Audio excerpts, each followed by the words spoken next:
Hello, my Teaserking family. How's everybody on Saturday morning, November 4th, 1955, as we go back? Don't you wish we had a time machine? We'd go back. We could bet our games with the finals. We're good, but we're not that good. All right, let's look at yesterday's action.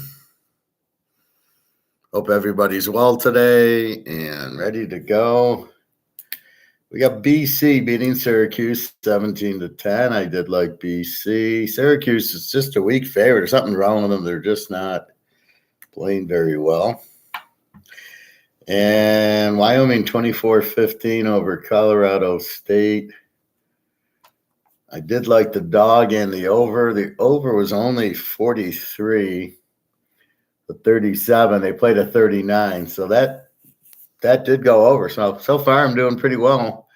The only real game I bet was Duke under, which won. The others are just picks, but they came in. That's what I try to tell you here. I'm picking all the games.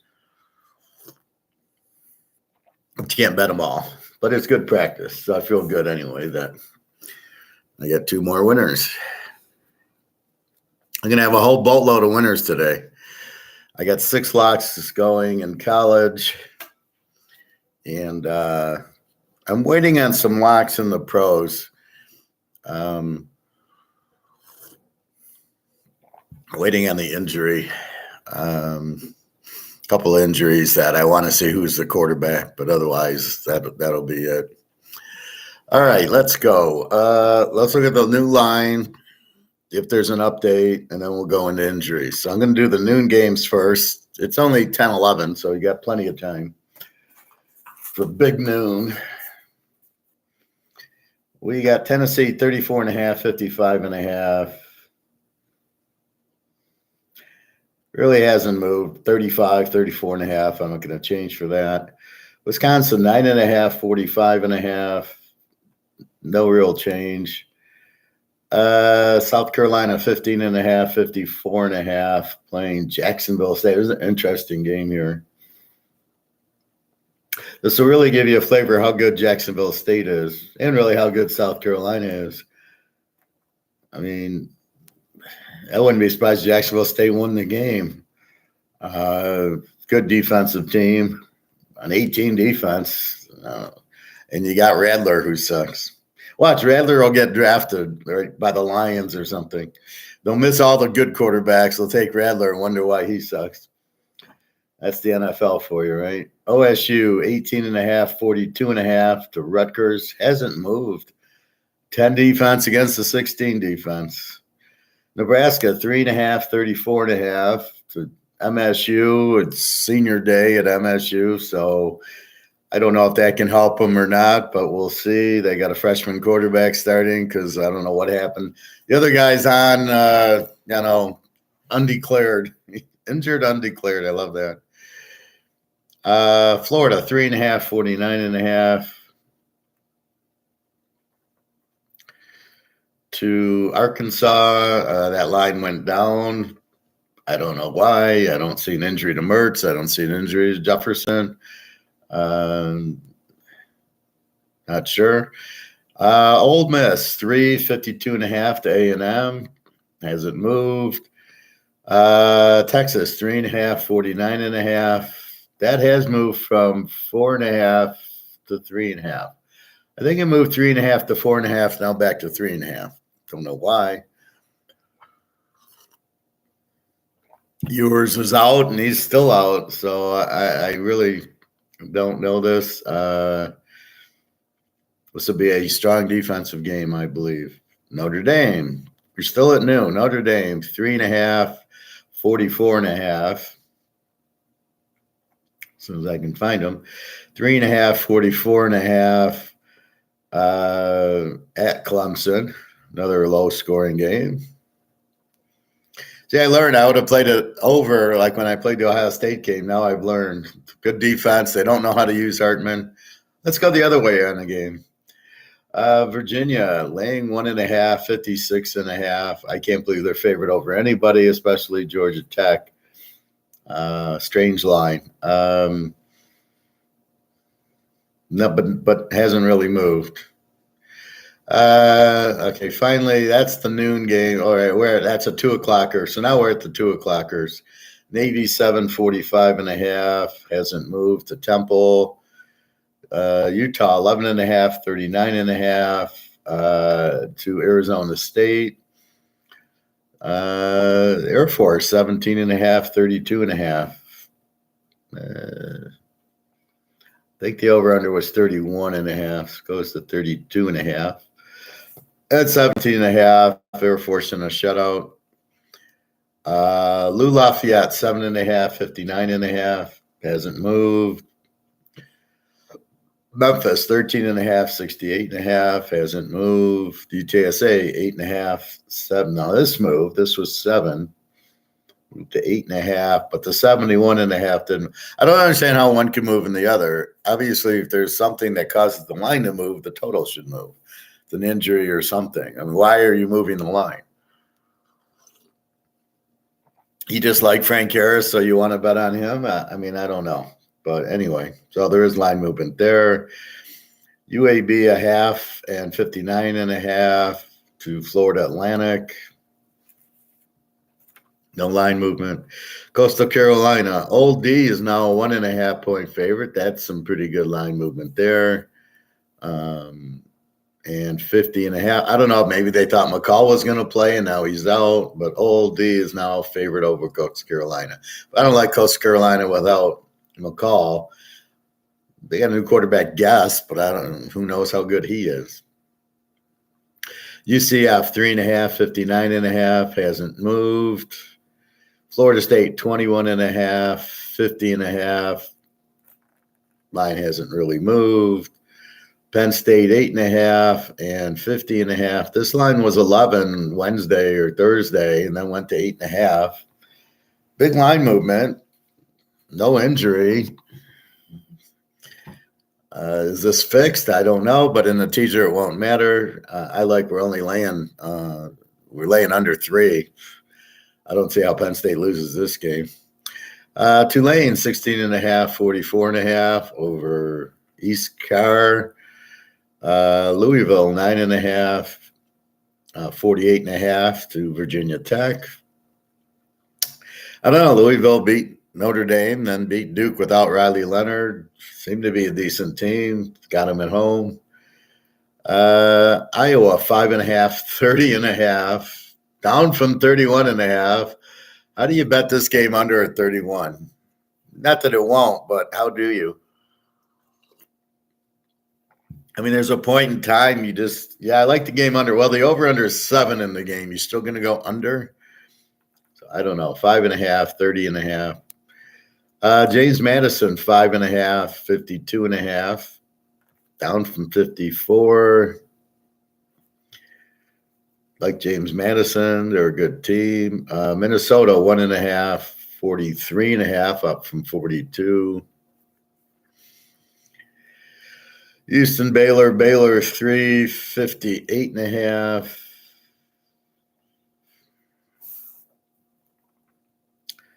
Against Houston. Oklahoma 5.5, 61.5 to Oak State, who is one of the 2 or 3 top hot teams. Georgia 14.5, 55.5.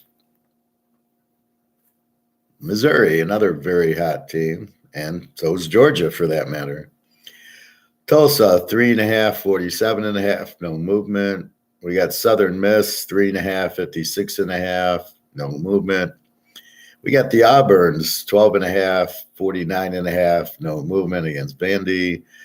We got the Hawaii, Nevada, the Z Bowl, Nevada 3.5, 50.5 at home. We got Texas State now a 2.5 point favorite, if I can find them.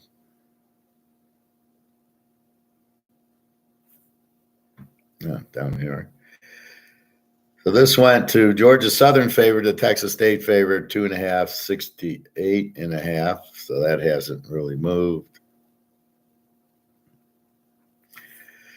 We've got Oregon 24.5, 59.5. Can somebody explain this line to me? Line hasn't moved, but really, you can't look at the Utah game. They don't have an offense. To Cal, who's got this great offense.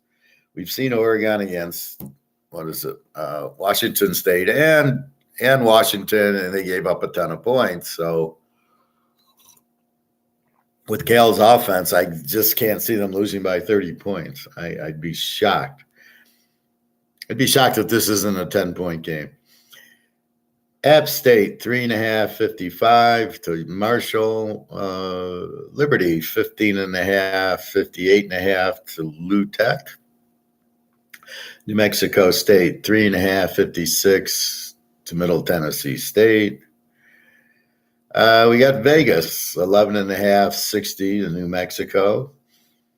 We got West Virginia, 12.5, 48.5 to BYU. This line jumped yesterday. Slovis, the quarterback's out. Good quarterback.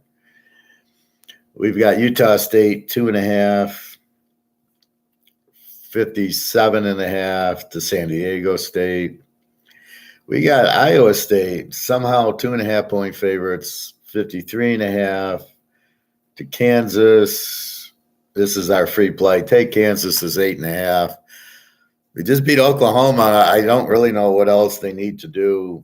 How they're a dog in this game is absolutely ridiculous.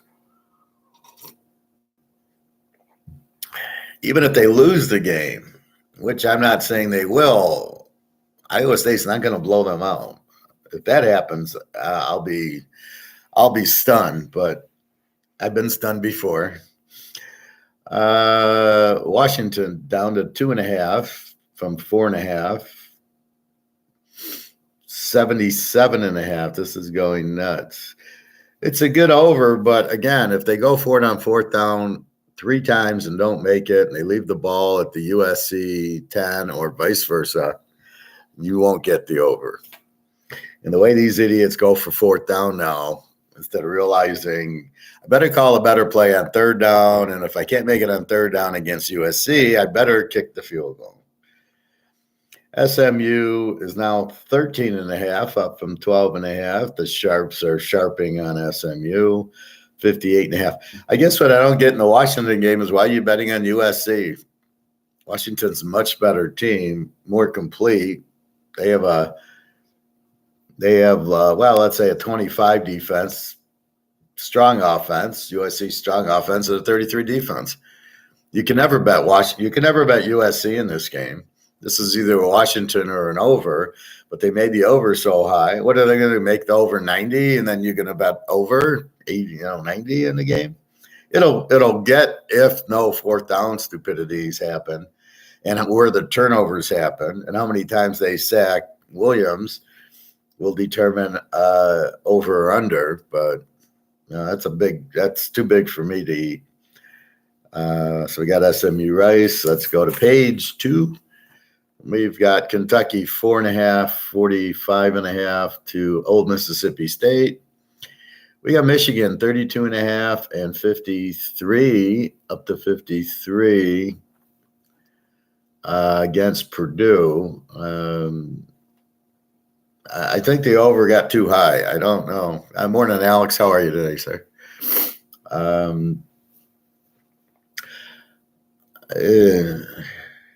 Michigan is a 46. You can go over 40. I understand. 53.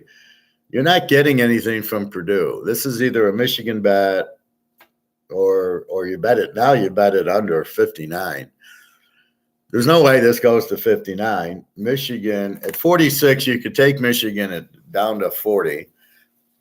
Or you can take the over down to 40 because Michigan is going to get you 45 points. Let's look at the Ohio State game. Was, I think, 41-7.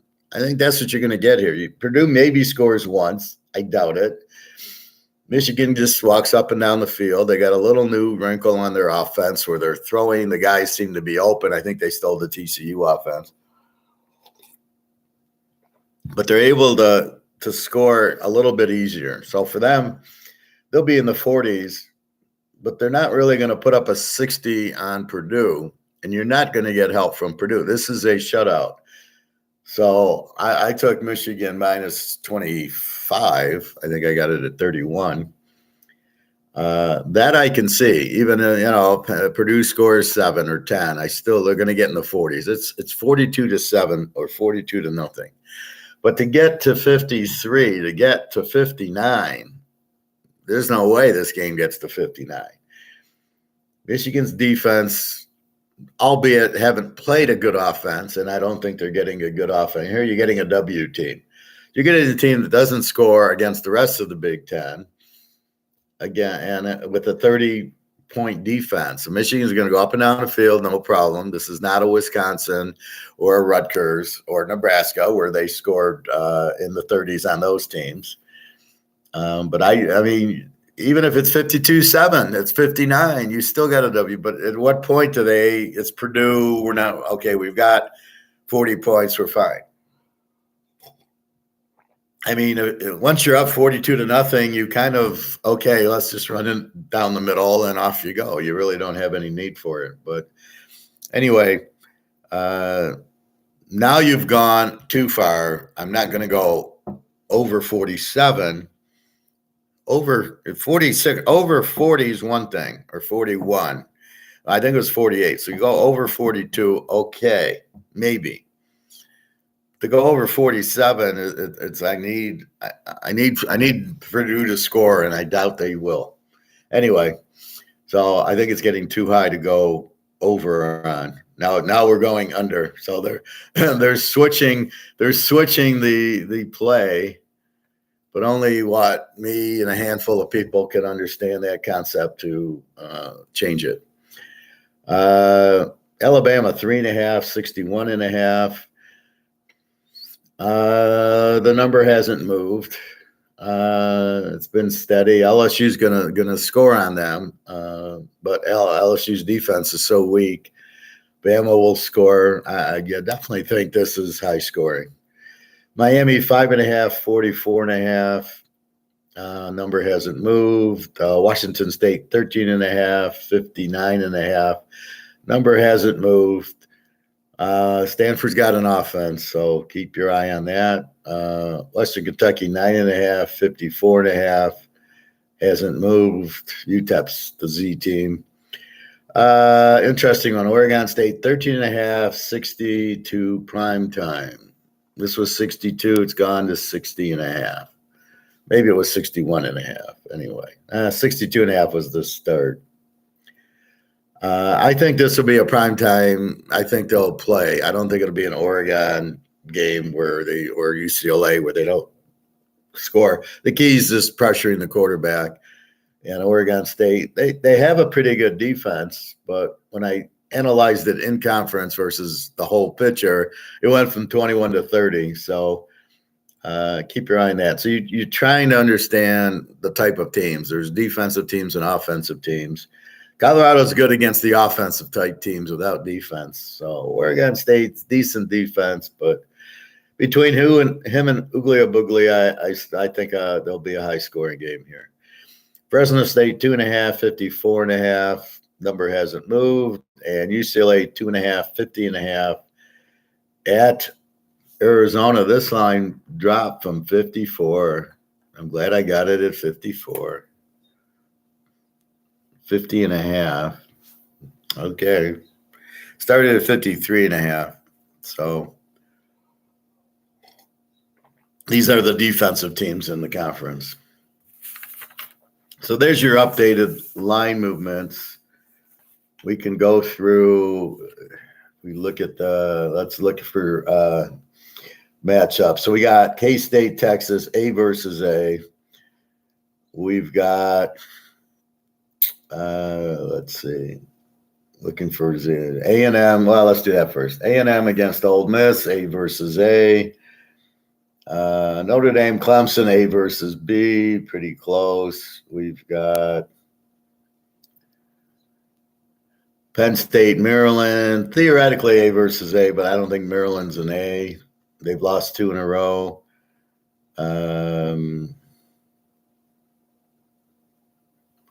Let's see. And then UCLA, Arizona's A versus B. So not a lot of A versus A's. The Z teams, let's see if we can find them.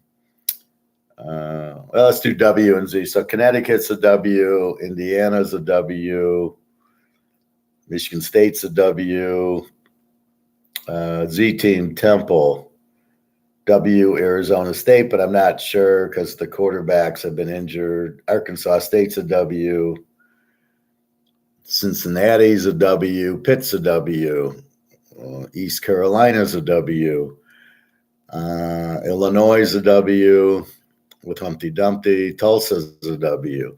UL Monroe's playing Southern Miss, Z against W. UL Monroe's the Z team. Nevada's a Z, Hawaii's a W in their game.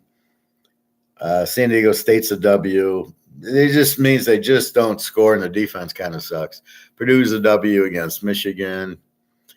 UTEP's a Z against Western Kentucky. And then our last look will be over against over teams, which we love is, let's see, South Florida, Memphis, over, UTSA, North Texas, over.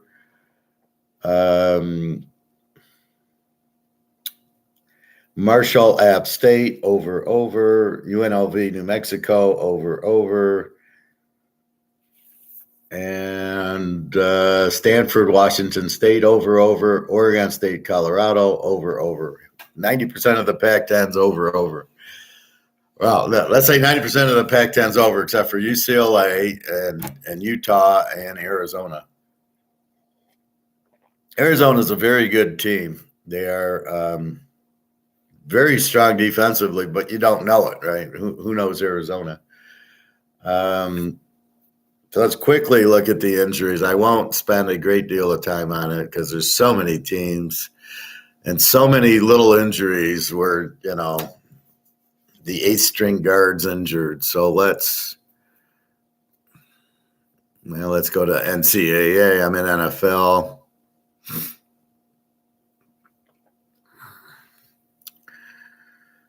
All right, so real quick, and I'm just going to do the main guys. Hey, MVP, how are you today? Well, Arizona Delora is out with the calf, but the backup's been playing the last 5 weeks, so it's not a big deal. Arizona State, Rashada, their quarterback. Morning, G, how are you today? Rashada, the free play is Kansas with Seattle against Baltimore tomorrow. And I got 6 locks going, and I think I have 15 plays going. There's so many good plays because now we've figured out the teams, and now it's just Katie bar the door. Really, I mean, the only total I'm not playing today that makes sense to play, the overs and the unders, is USC Washington. It's 77. I'm not going over 71, even though it probably will go over. It's too much. It's too much of a total. I mean, it's like the Iowa game, I think, is 30. I have no interest going under that game. I think it'll be an under, but at 30. And the same thing here. It's like the NFL. We took the Pittsburgh game over because it was ridiculous. They made it 36. And so now it's just over 30, where before, if it was 40, I would have went under 46. But if they're going to make it 36 in the NFL and there's A&E quarterbacks, which I didn't mind, Levis didn't look too bad in his first game, didn't look too bad here. Pickett's been looking better, he beat the Rams. If he doesn't get hurt against Jacksonville, they easily win that lock for us. That's just the nature. And then they go beat Tennessee with Pickett. So I'm right about it. I can't anticipate a second quarter rib injury on Pickett. That's the only thing is the stupid injuries. I've never seen such luck in my life where I'll lock a game and the guy gets hurt or there's 8 fourth downs that they go and don't get and we don't get the over. I mean, it's insane. But anyway, Arizona, so Rashada's out. Pine is questionable. Their third string quarterback is who they've been playing. So different. Let's see. Army Daly, their quarterback's questionable for the Air Force game today.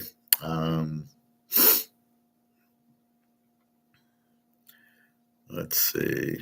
Nothing major. BYU Slovis is out. That's why that line moved. I mentioned it. He's the guy from USC. He transferred to Pitt last year. Now he's at BYU. And next year he'll be, let's see, who's going to draft him? I don't know. Maybe he'll be at the Bears. Although he's too good to be at the Bears. Anyway, so he's out. That's why the line jumped in that game. Kale looks pretty healthy. ACF, Central Michigan, Charlotte, Cincinnati, Clemson. Shipley, questionable with concussion. So I guess, what has he got, concussion protocol? They're playing Notre Dame. I mean, I like the game under anyway, but if he's, I don't understand, questionable with concussion. I mean, he's either okay or he's not, but I assume he's got to go through protocol. If you see the line drop, he's out. And he's really the only chance to win, but I still think it's an under. Notre Dame, strong defense. They don't use Hartman right. Clemson, very, very good defense, low scoring, terrible coordinators. They're just not good anymore since they lost it. Coastal Carolina, McCall is out with a concussion. At least he's out with the concussion. So he's out. Colorado, Primetime Junior is questionable with an undisclosed. I find it hard to believe he's not playing. The line is still 16.5. It's not like it moved. I can't imagine he's not going to play. Yeah, Primetime, I think we'll play his son. So, yeah, not a worry there. I mean, unless it really drops. So it's 13.5, 60. So if the line all of a sudden goes to 16.5 and 57, he's out. So as long as the line stays, and this is like a 10 o'clock game anyway. UConn, nothing. Duke. Well, Riley Leonard was out. Well, we already played that one. We already won it. Been there, done that. East Car, they don't have anybody. Florida got a ton of injuries. They still played Georgia pretty well. Hey, Nick, how are you? Florida Atlantic, their starting quarterback's been out since September, Thompson, so their backup's been in there for a while. Florida State, 3 wide receivers questionable. Are any of them starters? I wish they'd bold them. They used to bold, and oh, he's a starter, but they want me to do the work and check their stats and go, oh, yeah, they all suck. Fresno State, nothing. Georgia, running back Robinson out and linebacker out, and Brock Bowers, of course, is out. That's it. So they don't have a lot. They've had more injuries, more questionables now. This is a big game. They play Missouri, who can light it up, who doesn't have a great defense. The way Georgia's playing, they're lighting it up. They lit up Florida. I'm expecting a lighted up game today. For the first time since the championship game, I'm going over in a Georgia game, not under. Georgia Southern, Georgia State, Georgia Tech. So many Georgia teams. Hawaii, Houston, nothing. The Illini, not much. Couple of running backs. Indiana. Would I know anybody on Indiana if they were hurt, if they were anybody good? Iowa, we know McNamara's out with the knee. A couple of defensive backs questionable. Again, this is a 30-point under game here. They're playing who? Iowa. Northwestern, and the bigger news is Northwestern's quarterback, I think, so. Iowa State, nothing. Healthy. Jacksonville State, nothing.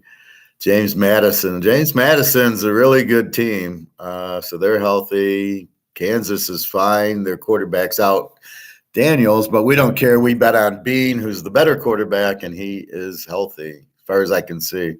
Why that line's 2.5, I don't know. That is your free pick. Kansas. Take Kansas an 8.5 to the bank, and then I got it with Seattle tomorrow, the strongest road dog in the league.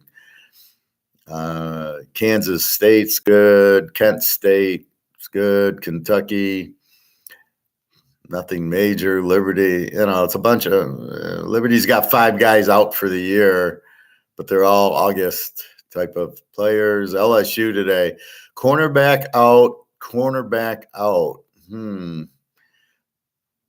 Milrose is not that strong. So they've got 3 cornerbacks out, LSU, one from September and a safety out. This is why they're giving up points. Their secondary is depleted. I mean, how many cornerbacks do you have? They got 3 out and a safety out. So now maybe the starters are still there and these are just backups, but you still need. What do you do when they go to 5 wide receivers and 3 of your cornerbacks and safety are out? L-Tech, nothing much. Louisville, healthy. Marshall, healthy. Maryland, 1 questionable wide receiver and 2 wide receivers out. They're a passing team. Against Penn State, look for Tagliabue for 3 interceptions, just like his brother. He's going to play a good defensive team off to the chokes. I don't understand why this game went from 11 to 8, 8.5. I like Penn State under a field goal. If you want to give it to him, I wasn't going to play Penn State at 11, but if you're going to give me the pick, I'm going to take it. UMass, Memphis, Miami. They got to get rid of. Let me know when Miami gets rid of their head coach and their coordinators. Then we'll think about Miami. I mean, what does he tell the guys? Sorry, I didn't take a knee and we lost to Georgia Tech, and I screwed up our chance for the playoff. Oh well. Bama LSU. I'm looking forward to. That one. There's a better game. I'm looking forward to Washington USC. See if they actually get into the 70s. Miami of Ohio. Gabbert's out. We know. Michigan is fine. Nothing new. Well, wide receiver English. I have no idea who that is. Michigan State. So now this is Michigan State's playing this game because it's the last home game, even though it's so early in November. So it's like senior day, and they're making a big deal about it. And I'm like, they stink. I mean, that's the only thing they have got going for them against Nebraska is it's senior day. So they'll be pumped up. Now I'm going to read you how many outs on Michigan State. 1, 2, 3, 4, 5, 6, 7, 8, 9, 10, 11, 12, 13, 14, 15. 15 of your roster is out. Not questionable, not maybe, not hamstring, out. Most of them are undisclosed, which I don't know why they'd be. Like Q Carter, linebacker, out, undisclosed. I mean, what does that mean? That's 1/4 of your roster is gone. So even if you play healthy guys, they need a rest. They're playing a good defense in Nebraska, I guess. What's Nebraska? Nebraska is a where's Nebraska? Nebraska is an under team that gives up 18. Michigan State doesn't score and gives up 28. Does it really fucking matter that it's senior day? Maybe for the first 5 minutes of the game, they're going to be pumped up. And then when they go for it on 4th down and don't get it. See, this is the problem the coaches have. They go for it on 4th down. They don't get it. They don't understand. It's a turnover. You have demoralized your team and you have pumped up the other team as if it's a fumble. Yet these coaches don't get it. Well, if the Oregon coach, if I would have got it, the game would have been over. Yeah, but you didn't get it, and Washington won. You cost yourself a playoff by going for it on 4th down, you idiot. Don't you understand? It's a turnover. It's emotional. That's the part that's not in the formula. The formula says 52% And it's a macro formula. So it just says 52% of those who go for fourth down get it. It doesn't say if you don't get it, you lose the game. So there's huge risk on it. It doesn't say against Washington, it's 5%. Against Ohio State, it's probably 0. Against Notre Dame, it's probably 0 that you're going to make it. It's a turnover. What the fuck are you doing? So, I mean, this is the part, they don't give you the whole, they give you this math equation. That's what I hate about math equations, these algorithms and analytics. That's what I hate about them, because they don't factor in emotion, injury, and there's 22 variables, but they don't add to it. Anyway, Middle Tennessee's fine. Minnesota, a couple of running backs questionable. Their quarterback sucks this year. Their defense is okay. Not a good team. Old Miss, couple wide receiver questionable. Old Mississippi State, Will Rogers questionable with an arm. So it's a big thing. If he doesn't play, their backup isn't that good. So, but it's I don't know. He's like rising. He's questionable, but then he doesn't play. He didn't play last week. Missouri, linebacker questionable, wide receiver questionable. They have a DB out, a running back out since September. So really, there's one guy, the DB out, which is good because we like the game over. Navy, their quarterback's out. Horvath, but Latavi is their starter, so he's not here. NC State's good. Big Nebraska. 2 offensive linemen are out for the season. They got a shitload out too. Another out. They got 3 offensive linemen out. This is why they're an under team. They can't move the ball, but they have good defense. Hey, Greg and John. BHIAI, what is that? Is that Bobby language? So you can see why Nebraska's an under when you lose offensive linemen. Nevada, their starting quarterback, Lewis, is probable today. That's in case you're wanting to bet Nevada. New Mexico's fine. New Mexico State's fine. North Carolina, a couple of questionables. North Texas is good. They're a very strong over team, North Texas, and they got an over game with UTSA today, but it's 71. But I'd rather go over in that game than the 77 in the USC Washington game. Northwestern, Bryant. Okay, their starting quarterback's doubtful with an upper body, so that's a huge loss there. They've been changing their offense, throwing the ball 50 times a game because they can't run, so they're doing like San Francisco 49ers with Montana, a lot of short passes. But you can't do that if your quarterback's out. Brother, it means BH. I'm not attuned to that, Greg and John. Brother, it means. We'll just say brother. Keep it simple. Just say what you want. Notre Dame, tight end out. That's it. They're healthy. Ohio, they're fine. Ohio State, safety out. Williams, the running back's out. Ubuka, is he the other wide receiver with Harrison's questionable?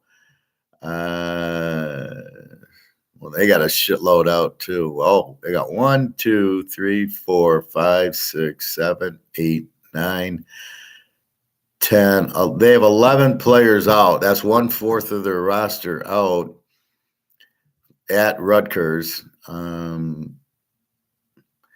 And in that mess is 4 wide receivers are out, plus Ubuga is questionable with the leg. That's 5 receivers. All right, it ain't Harrison, but it's not hard to double team him when you know there's no other receivers. Now, if you're smart, you line up the running backs and the tight ends, and that's what you do, sort of like what Kansas City does. Oklahoma called the loss last week to Kansas, calling the loss this week to Oak State. Running backs, 2 running backs questionable, tight end out for the year, another wide receiver out for the year, tight end out for the year, DB out for the year, another one linebacker. So they got 1, 2, 3, 4, 5, 6, 7, 8 out for the years, and 2 running backs questionable today. Oak State is the hottest team in the country. Look for them to stay in there. Oak State, 3 receivers questionable today. I'm sure they'll play against Oklahoma at home. Really nothing else, nothing to worry about. Bowman, the quarterback. Since I knocked the quarterback, he's lit it up the last 5 games. So maybe I should knock some other quarterbacks, huh? Oregon's healthy. Oregon State's healthy. Penn State. Wide receiver out. 2 wide receivers questionable today. Maybe that's why the line went. Another wide receiver questionable. Another wide receiver out. Another wide receiver out. So they got 1, 2, 3 wide receivers out and 2 wide receivers questionable. 3 wide receivers. That's 6 wide receivers banged up or out. Maybe that's their problem, but they'll, I'm sure, run the ball down Maryland's throat. And the key is Maryland is their defense. They're going to shut out Maryland. Maryland in a big game. Maryland just lost to fucking Illinois and Northwestern. I don't think they're beating Penn State today because it's a big game, and we know what happens to the Tagliavua boys in a big game. They don't show up. They get scared. They're going to get hit. Big Purdue against Michigan. A lot of questionables. DL out, DB out, tight end out, DB out. They don't have a quarterback. They're in trouble. Rice, no injuries on Rice. I should bet them just for that fact that they have nobody listed as out or questionable. Rutgers, wide receiver out. DL questionable. That's about it. Sam Houston State. 2 running backs questionable for Sam Houston's sake. San Diego State's healthy. San Jose State's fine. South Alabama, I think they've already played. Yeah, their quarterback, they lost to Troy 28-10. Yeah, the quarterback's day-to-day with the knee, which I warned you about the other day. South Carolina, bunch of probables. I don't see Radler on here. South Florida's fine.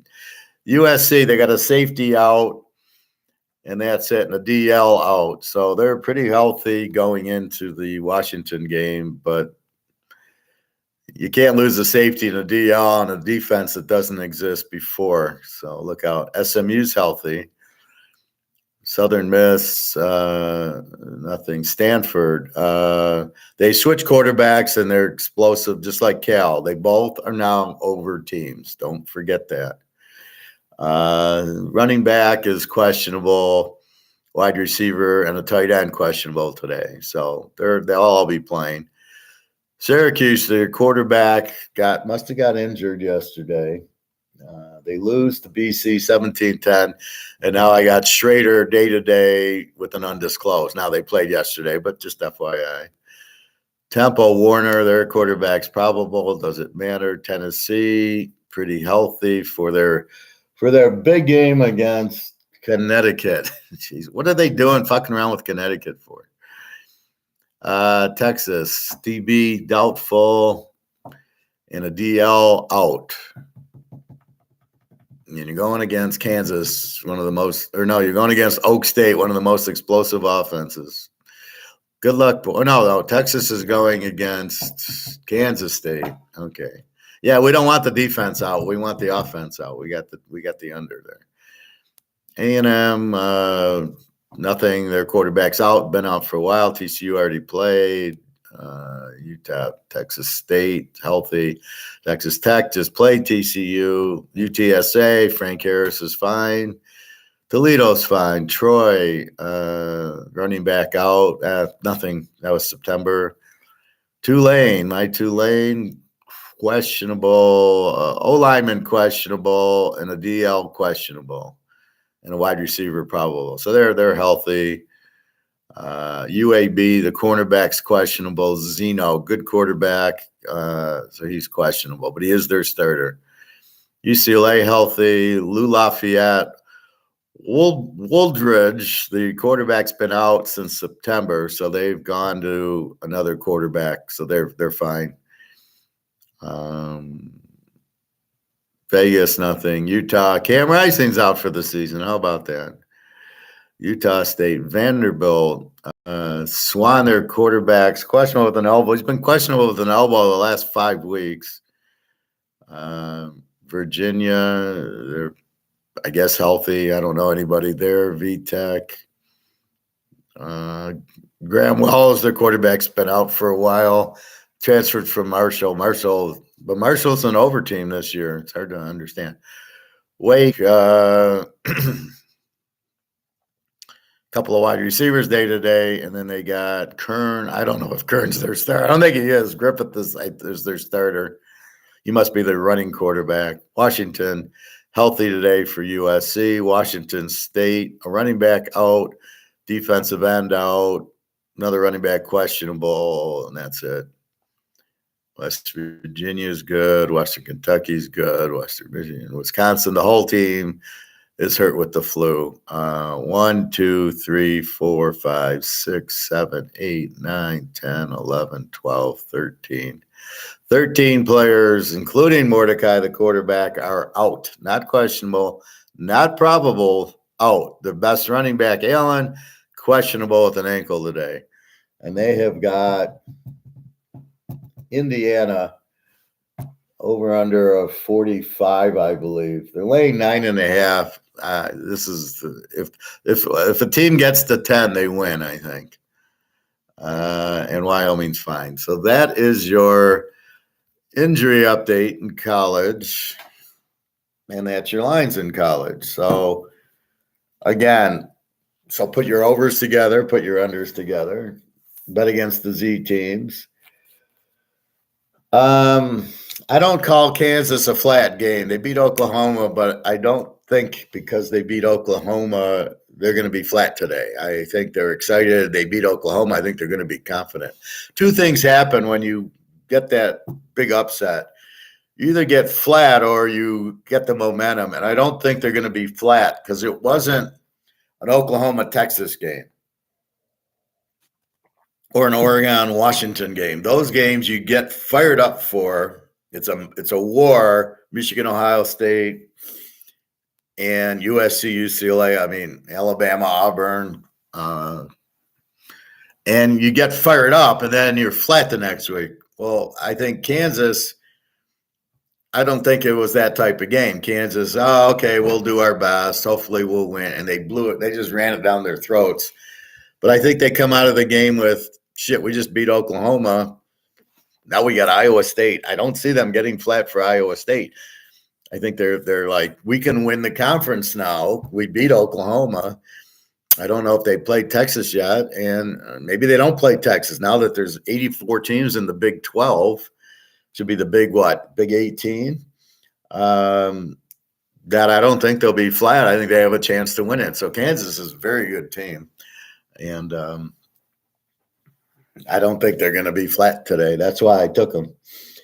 I looked at it like I get 7.5. Now it's 8.5. And Kansas against Iowa State, a team with no offense, and Rocco Boyd, who wants to throw all kinds of interceptions. Okay, thank you.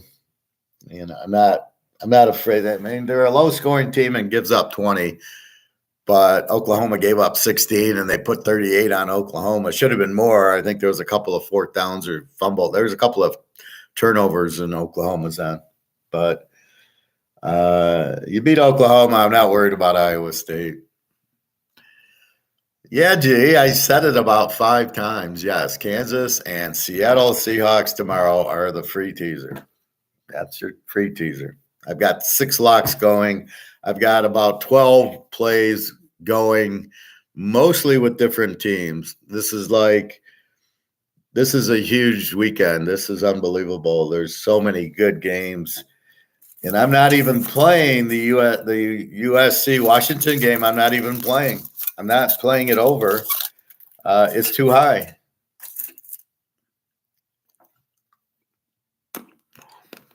Well, that's okay, Eugene.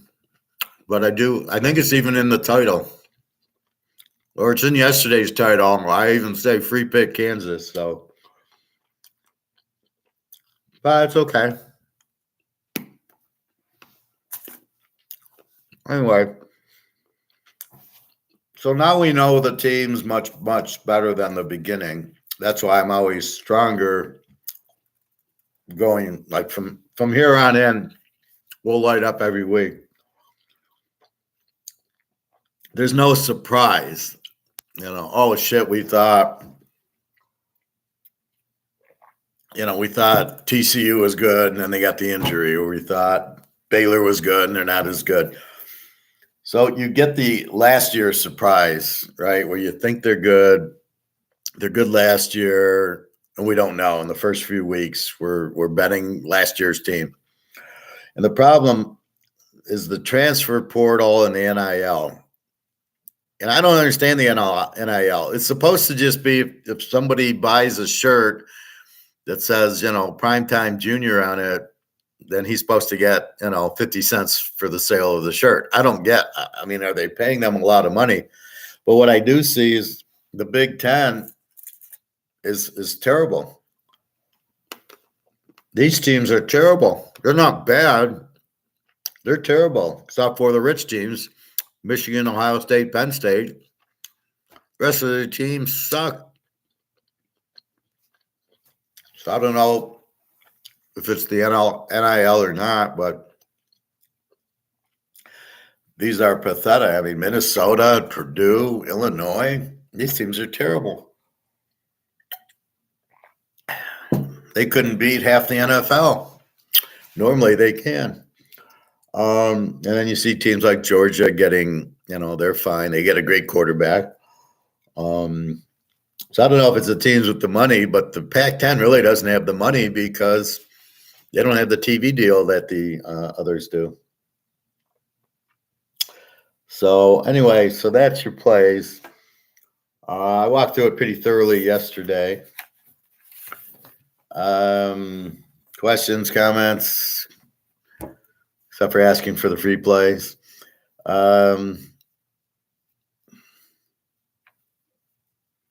So we hit the Duke under. We've got a lot of overs and unders today. Again, about 14 plays. I think at least a couple and two teasers, but pretty much the overs are going over, the unders are going under. There's a few teams I actually play the game in. Oh, just joking with you, G. Anyway, so that's what we got so far. They're just making so many noon games. It's crazy. I don't like how they, there's the noon bunch, and then there's the 3:30 bunch, and then there's the 7:30 bunch, and a couple of 10:30 West Coast games.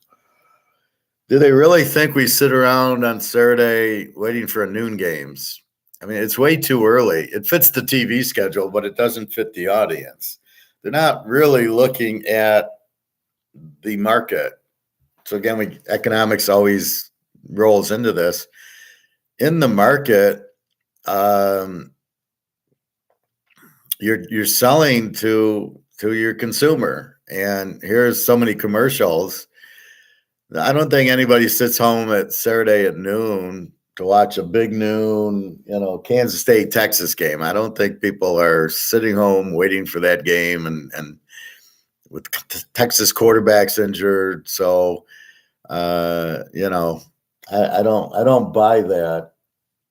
Ohio State, Rutgers, I'm not going to just, let's sit home and watch that game. It's just not happening. You're really screwing, like today, Purdue, Michigan's now a 7:30 game. You don't even know what time the game's at. Imagine buying tickets. Well, I'm going to go to the Purdue game, and we got an anniversary or a birthday, so we'll go. It should be a 1:00 game, and then we'll go to dinner at 7:00. No, it's a 7:00 game. So you're fucked. You can't do what you want to do on a Saturday night because you got tickets to the Michigan game. I don't know that they have any clue what they're doing. They're just trying to say, well, we'll put this game at noon and 3:30, and so this is like selling electric cars. So again, it goes back to free market. I did pick up some stuff from Mark McGuire yesterday. It's almost clear that here comes gold and silver. It's about to go. I'll get to that in a few minutes. I want to stick with football because they start at noon, but we will talk economics soon.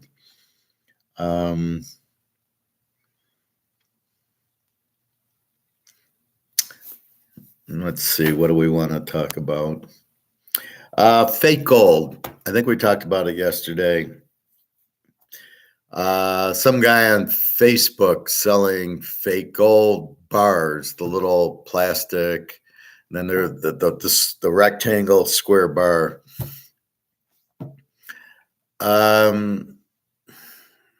I would just stick to coins that are minted that say US or Cougaran or Maple Leaf or Philharmonic or Great Britain that say 1 ounce of gold on it, that are coins that are minted. Those are going to be good. You got to be careful these packs with the little thin bar in it. You got to be careful with that. You can't see it that well because it's like plastic covered, right? So it's in a case. Let me show you.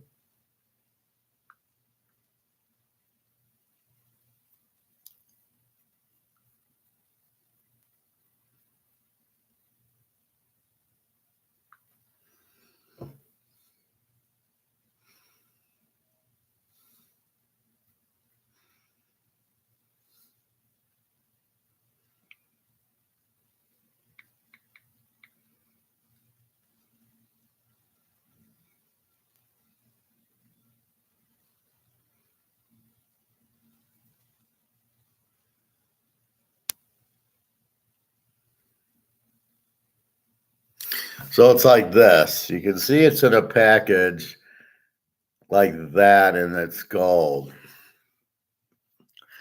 So you go.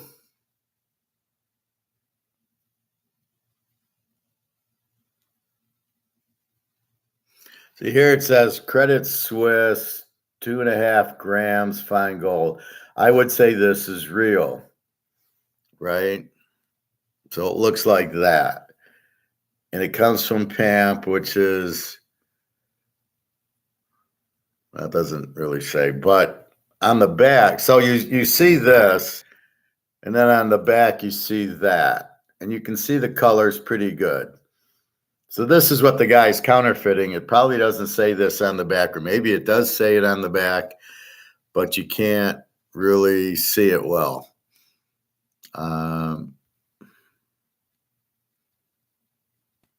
Like this is that's a gold bar. I prefer the coins. Let's see what's going on here. So there's your, if you get these, you're fine. 2091, 2092, and then 20. So you can see the US for some reason. You get more for it, but I think because it's in the US and it's eBay and people trust, for some reason, they trust the US more than the Cougaran and the Maple Leaf. But in my mind, it's all the same. Here's the Brady card going for $4.2 million. So let's go to economics. So you buy this card for $4.2 million and the dollar collapses, which it's going to do soon. And now it's worth zero. And you go, oh shit, I just lost $4.2 million. Not really. Again, so what's happening is the dollar is going to zero. Everything will be priced in gold. Gold will be the new dollar. And that's what's going to happen.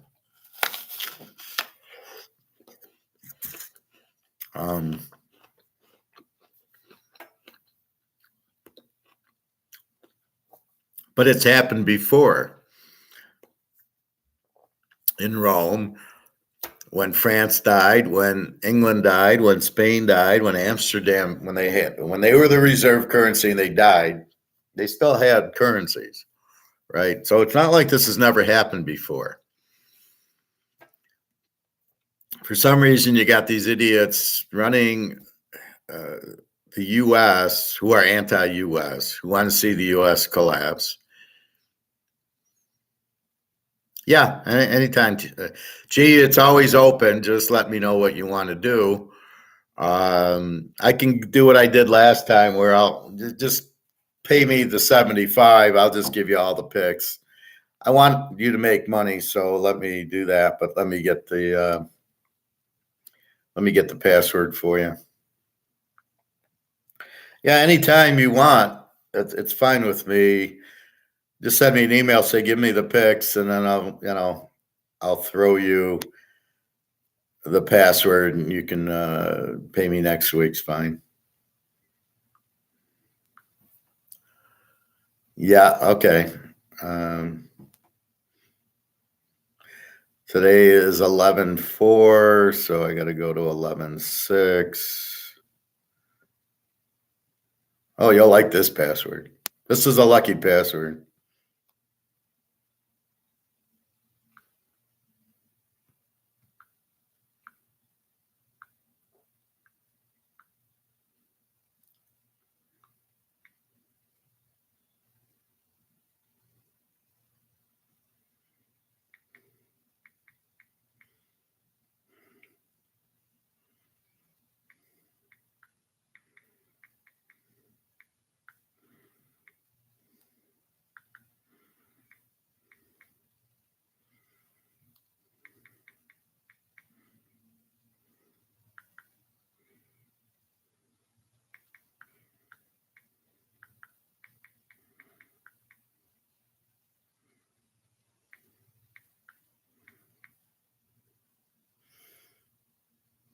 All right, it's set.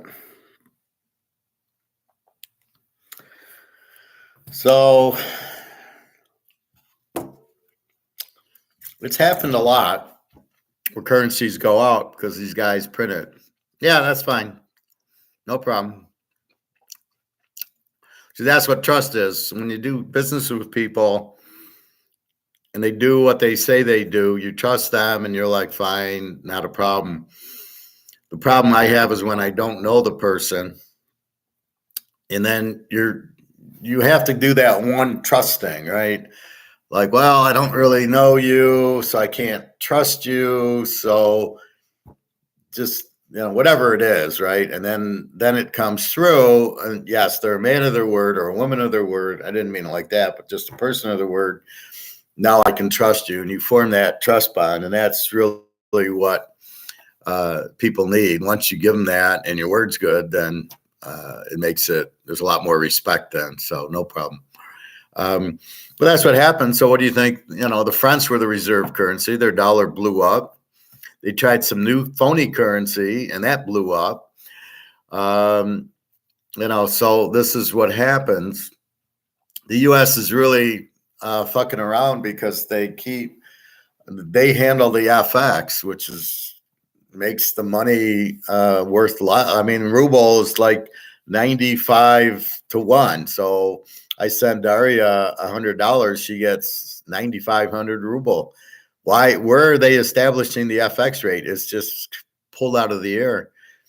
So my point is that it's not uncommon that the dollars have crashed before, and they come out with a new dollar, and that's the currency. So when these people talk about barter, you'll hear some of these idiots talk about it. They don't understand. We're doing barter now. The barter is the dollar. This is the barter. When you get paid, when you go to work, this is barter. They're giving you this, and you go spend it. So there already is barter. Barter is trading something for something. Barter's trading money for this. I could trade bananas for this. It's one thing for the other. I want this. I'll trade you this for that. That's all barter is. It's not a big deal. It's not going to be, how do I get since my silver's so much, how do I buy something that's not worth as much? Well, there'll be barter. There'll be money. Money is the barter. And it's funny because when you listen to these salesmen, That's what you mostly have on YouTube, are salesmen.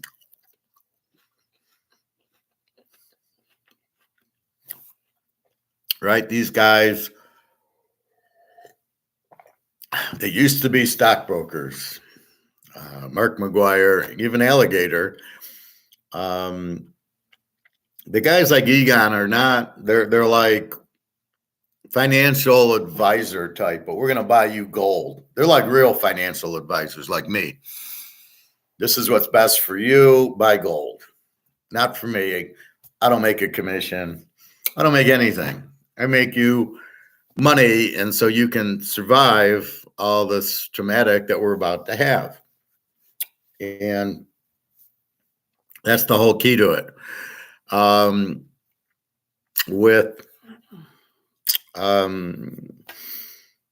That's why I get so jumpy with these salesmen that come on and say, "Oh, buy," they don't. There's price inflation and there's wage inflation, and they don't understand deflation. They don't understand anything. They catch a word and they use it, but they can't explain it. So that's the problem. So when the dollar goes out, I can't remember the initial point of the conversation, but yeah, or the Brady card. Yeah, that's what it is. So the Brady card you buy for $4 million, which you just happen to have lying around. And then the dollar goes out, which is what's going to happen soon. Mostly it'll go out because nobody wants it. Now, in America, we'll still want it because we don't understand. We think, I get paid in it and I can spend it. But the rest of the world won't want it. Well, that's what they're doing in Russia now.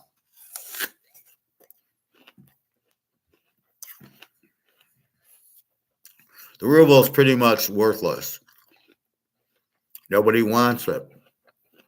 But in Russia, I give Daria money, she can go to the grocery store. She goes to work, they pay her in rubles. She can buy clothes, she can buy, medicine or boo, she can buy whatever she wants in Russia with it. But if she went out of Russia, it's worthless if they'll even take it. The dollar being the reserve currency helps me when I go to Europe. I know the other countries will take it. And that's going to be going away soon. And that's going to be a real problem. That's why I buy the gold and the silver, because everybody will take gold and silver. And so when I send her, I can't even send her dollars for the rubles, but we get it over there. I get help. It's 95 to 1. So I give her $100. She gets 9,500. She can go shopping.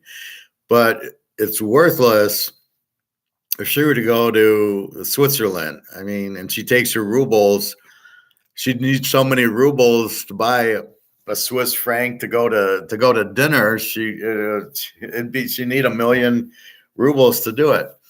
And so that's why they're coming out with gold back roll. But the point is, nobody wants it. Nobody wants the dollar. It's slowly dying out. In the US, we'll still use it, but if we try to go anywhere, nobody will want it. Oh, we don't want the dollar. It has no value. That's when it'll really come out, is people will try to travel to Europe and they'll realize that they can't use the dollar. They'll switch to gold or silver because there won't be any other currency they can use. And that's where really it'll come out. And it's just being delayed, but that's where it's headed.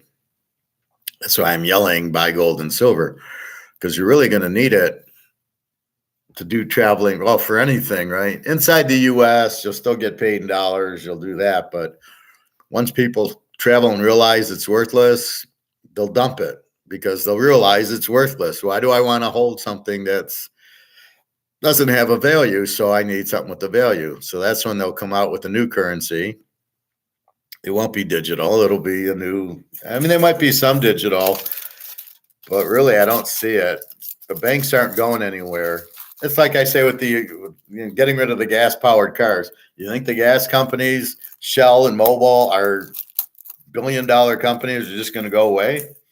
Oh, geez, they want to go electric. We'll just quietly go. Hell no.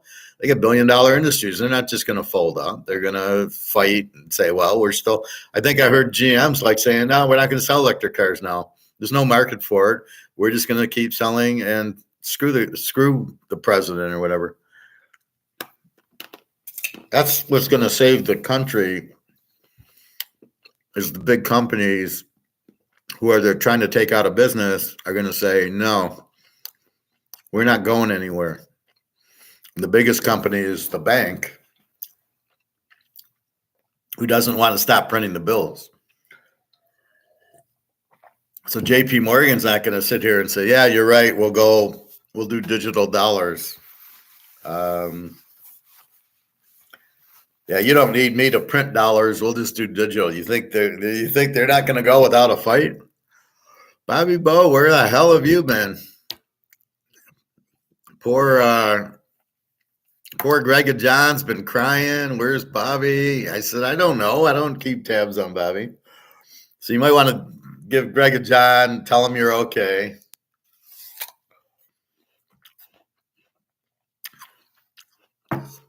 We've gone through the lines and the injuries already, but if you have any questions like LSU, Alabama, which I'm sure you do, please ask.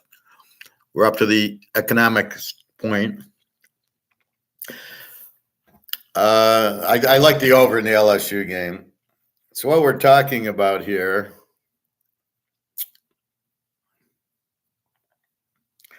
is going from the paper universe to the gold universe.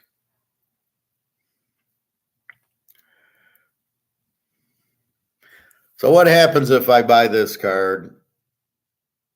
I pay $4 million for it, and the dollar collapses. Did I just lose $4 million? In paper, yes. It'll be repriced in gold at how many ounces of gold needed to buy a $4.2 million card. It might be 10 ounces. Gold will not be valued in dollars anymore.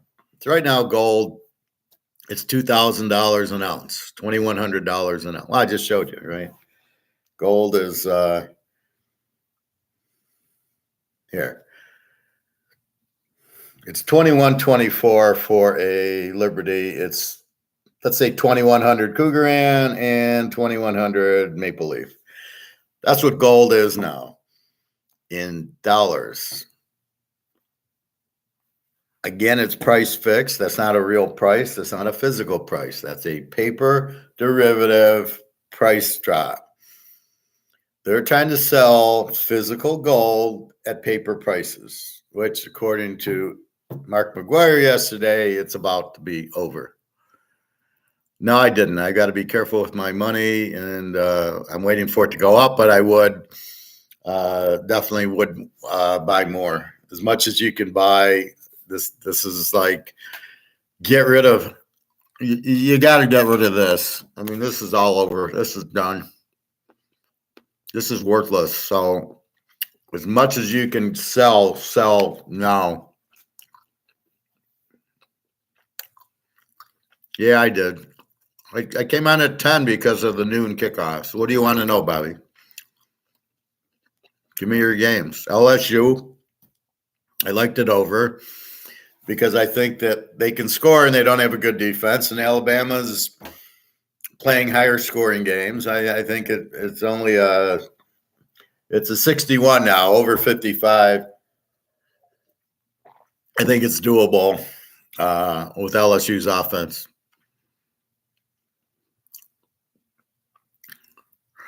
I'm a little leery of the USC over because it's 76 now. So I got to go over 70. So I will direct you to the free plays. Kansas is 8.5, but I would direct you to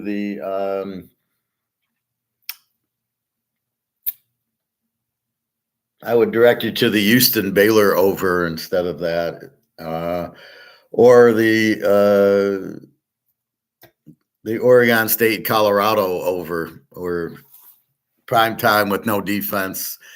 Play a 75-point game, the over 60s. So one of those I would play over USC. Oh, we're both INFGs.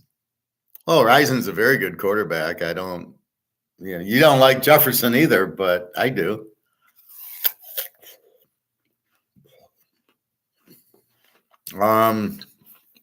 Anyway,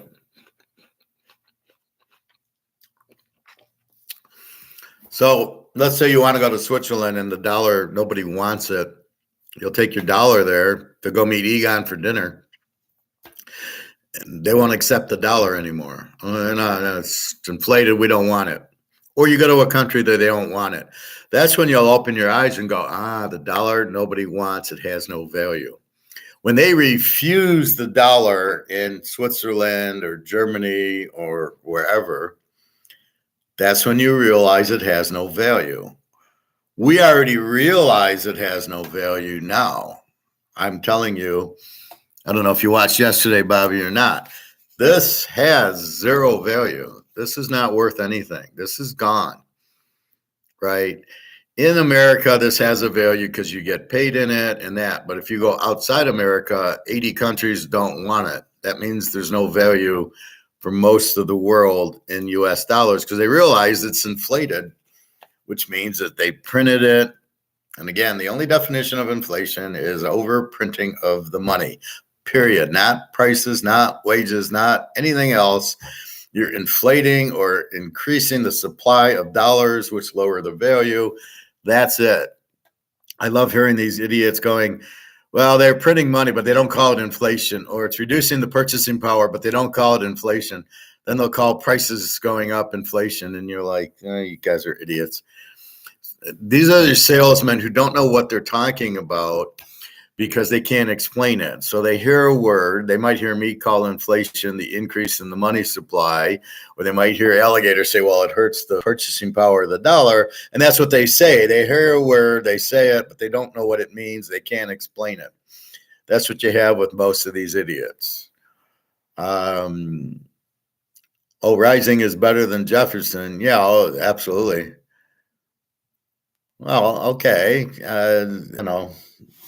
Do you still love Lamar? How much money has Lamar cost you?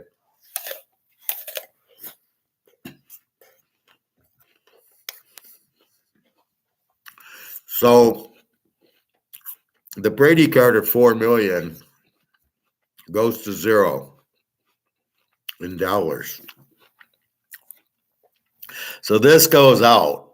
This is worthless. And that's what's happening now. It's almost done, but that's what's happening. This goes away. Everything priced in dollars goes to zero. Now, they're doing it to get rid of the debt because they can't possibly pay back $35 trillion. When they get 90 trillion back from foreigners, because they realize the dollar's worthless, you're going to have such massive inflation.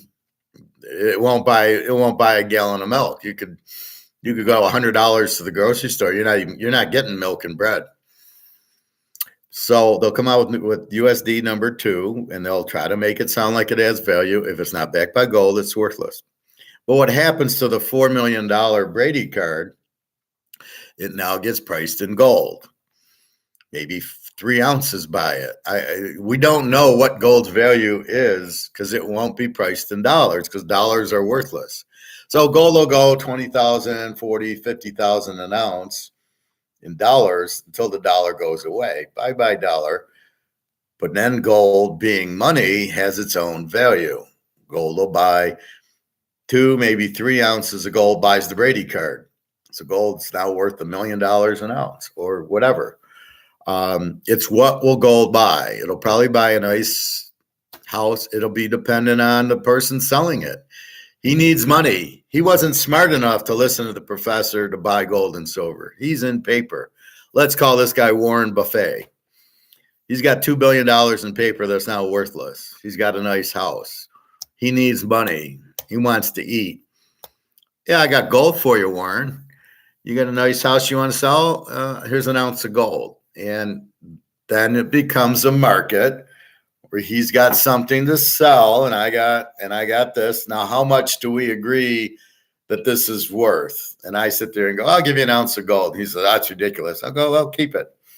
Then he goes, well, 2 ounces and I'll take it. And then, 2 ounces is worth what a $1 million house was worth, or a $3 million house was worth. But I don't know how you price gold, and you don't price it in dollars because there is no more dollars. So then gold has its value, and that's where we're headed to.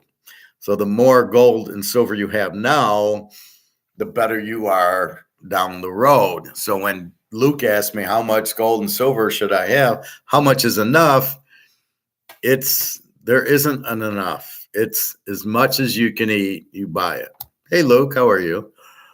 Well, it's football too, Bobby. We're filling in until noon anyway. But the games start at noon. Luke, what's up, Professor? Hey, Luke, good morning.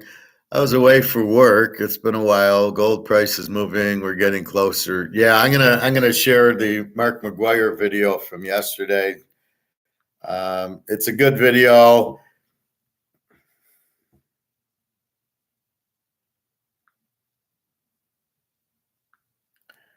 One simple but brilliant trick to my remark is, thank God you have no guests on today. That's what the game has been.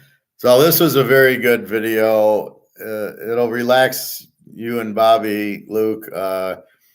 It's just really, really close.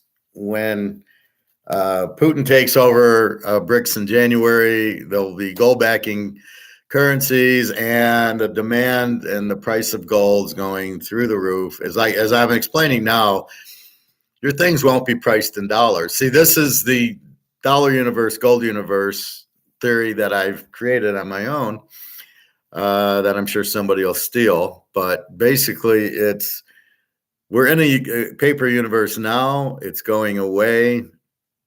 It's because they don't understand the game, which is where I got games from.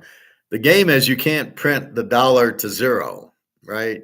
You can have it. It's like Pandora's box. Here's the box, but you can't open it. If you open it, you're fucked. And Pandora opened it. I'm going to give you dollars, but there's one rule. You can't print it to infinity. It'll go to zero. And that's the Pandora's box of paper money. Yeah, that's Mark McGuire. We're going to go through that. I just wanted to get through in case there's football questions, because of the big noon games that everybody's going to sit home and wait and watch. It's ridiculous. Free play, Kansas at 8.5, Seattle Seahawks plus 11.5.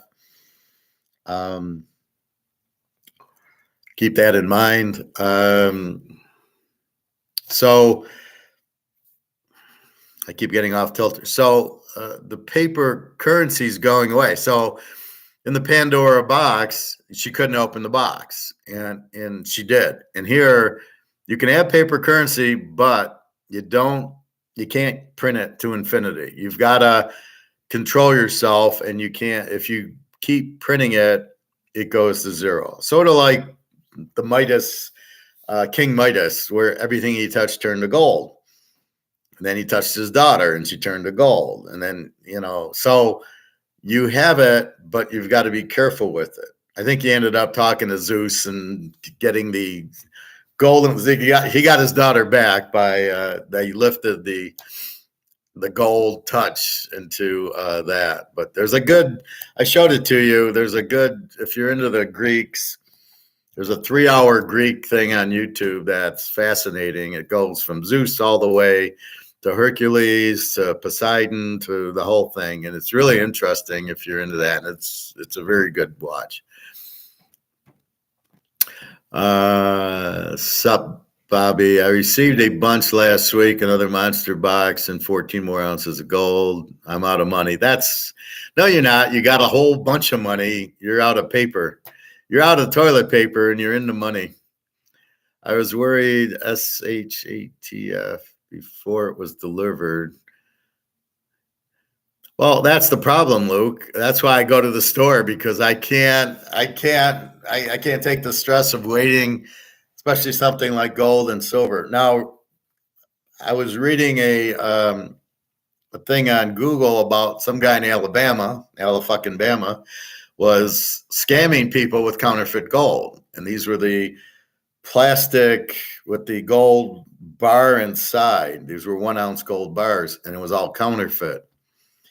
And that, you've got to look at the back and you've got to look at the color. That's why it's very hard to do this. And he's got arrested for selling counterfeit, and he sold a lot of counterfeit gold. So, A, the demand for gold is huge, but B, you don't buy it from a kid in Alabama. You go to a store and buy it.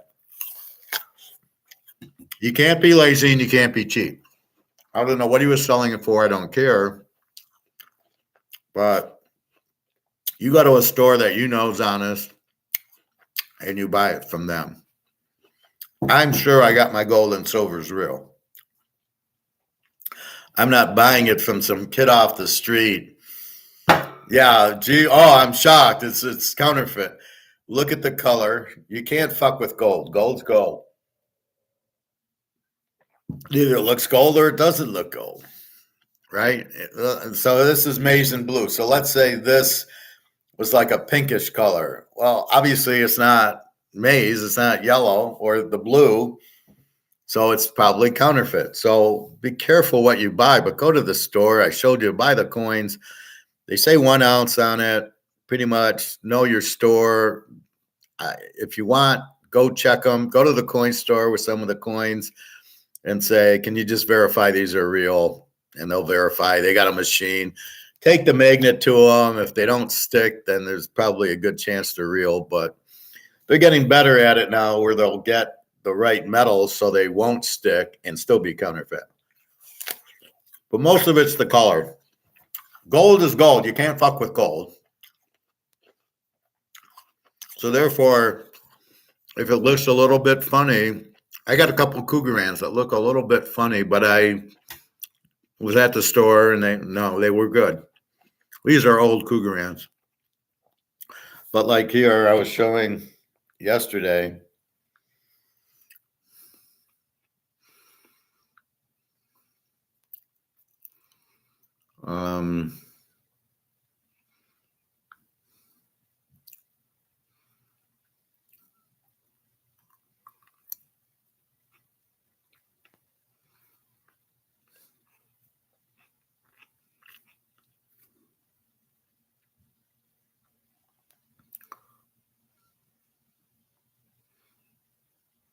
Where did I put them?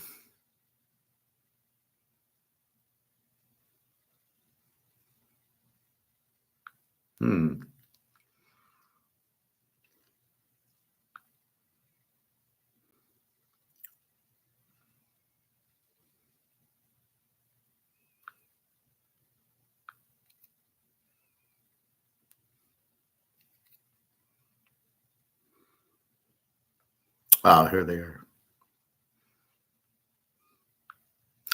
See, now that's pretty fucking looks gold to me. This I got at the store. You can see the color, right? You don't have a issue that's not real. Then there was, so these three. So the Cougaran does look a little bit different, but it is gold. But you can see that's gold. You don't have a question about it. The counterfeits tend to be a little bit off color because you got to use gold for the gold. They put a little bit of copper in it, a little silver, whatever, to make the coins stronger. It's not 100% gold, but it is 1 ounce of gold. So it's maybe 1.1 ounces, with the 0.1 being silver and copper and whatever others. But there's still an ounce. There's always an ounce of gold in it, but they kind of mix, maybe make it look a little bit off. But the maple leafs are like almost pure gold, so that's why they shine even more. Bobby, what's the deal with buy gold at Costco? Is that legit? I see the ad a lot lately. I think so. I guess I would go and look at it, and I've seen the ad. I think they're coming from Switzerland, but if it is, it's good for us because people are buying it. They're aware to buy gold. And again, those are the bars, and I would. They're more expensive than going to the store. Okay, so I would still go to the store, and I'd still want the coin than the bar from Costco, but it's for people that are amateurs that don't know what they're doing. But yes, that's I think they're legit.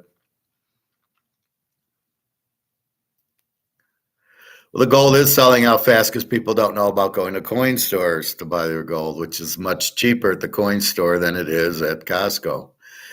The coin store is cheaper than eBay, but eBay, if you want to sell, is the best because you actually are going to get a higher price. Because if gold's 2,000 an ounce, the guy's selling it for 2,100, and I take an ounce back to him, he's only going to give me spot on it.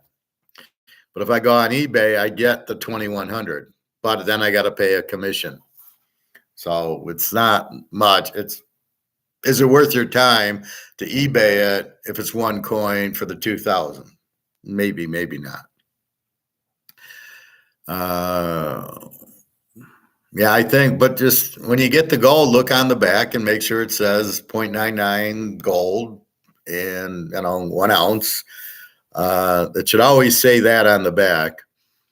Wonder if we'll see some bank runs soon, then silver gold runs afterward. I heard Bank of America, Chase, and others already having issues. How they're still in business is a timing issue because these bonds haven't all defaulted and now they got to re-up at 5%. They're all gone. The banks are gone. They're just not saying it, right? It's shh, don't tell anybody. The dollar is gone. They're just not saying. These are worthless. You can light your cigar with these. These are worthless now, but they're not going to say. I'm telling you, because I'm the only one who understands, these are gone. And when you go, like I said, when you go to Europe, if you go to Switzerland and meet Egon, and you try to use your USD, right now you'll still use it. Soon, they won't accept it. I can't go to Russia and use my dollars. I can't send Daria on PayPal dollars. It's not accepted in Russia. That's the beginning. Probably because we sanction them and they're sanctioning us back. They can't take it. So what if I go to Amsterdam and the poor girls can't take US dollars? They will take silver coins. See, everybody will take gold and silver. This is the lesson learned that you're being taught. You're going to take your dollar and nobody's going to want it. There's no more market. There's no more value. There will be in the U.S. because we get paid in U.S. dollars and we can spend it in America. So it'll still be going on. It's outside of America. We go to London. We go to Germany. You go to Ukraine, Hungary. They won't take it. They are taking it now, but soon it's going away. 80 countries don't want it, but there's nothing else to use. However, here comes the gold-backed bricks, and everybody jumps to the gold-backed bricks. At that time, we go to Europe with the dollar, and nobody will take it. Sorry. We'll take the gold-backed bricks dollar, but we're not going to take the American dollar is not worth anything, or it'll buy you $100 will buy you a Coca-Cola. And that's what we're headed for, right? The light at the end of the tunnel's it's got a lot closer. So it's as much gold and silver as you can eat now before you can't get it. It'll be so expensive.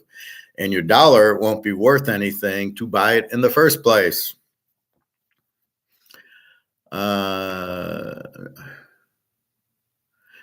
Not to get off topic, Professor, but quick question. Why did you say that you were about the Washington USC over? I said it's too high. I said it's at 77, I believe. 77.5, which means we tease it to 71.5. That's a 40-30 game.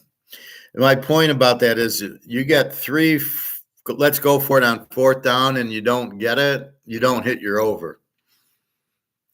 because those are over killers. You drive down to the 10-yard line, it's 4th and 2, you go for it, you don't make it. You've just burned 5-6 minutes of clock, and then the other team gets the ball at their own 10. So it's the same as a fumble. That's the turnovers are what keeps the overs from going over.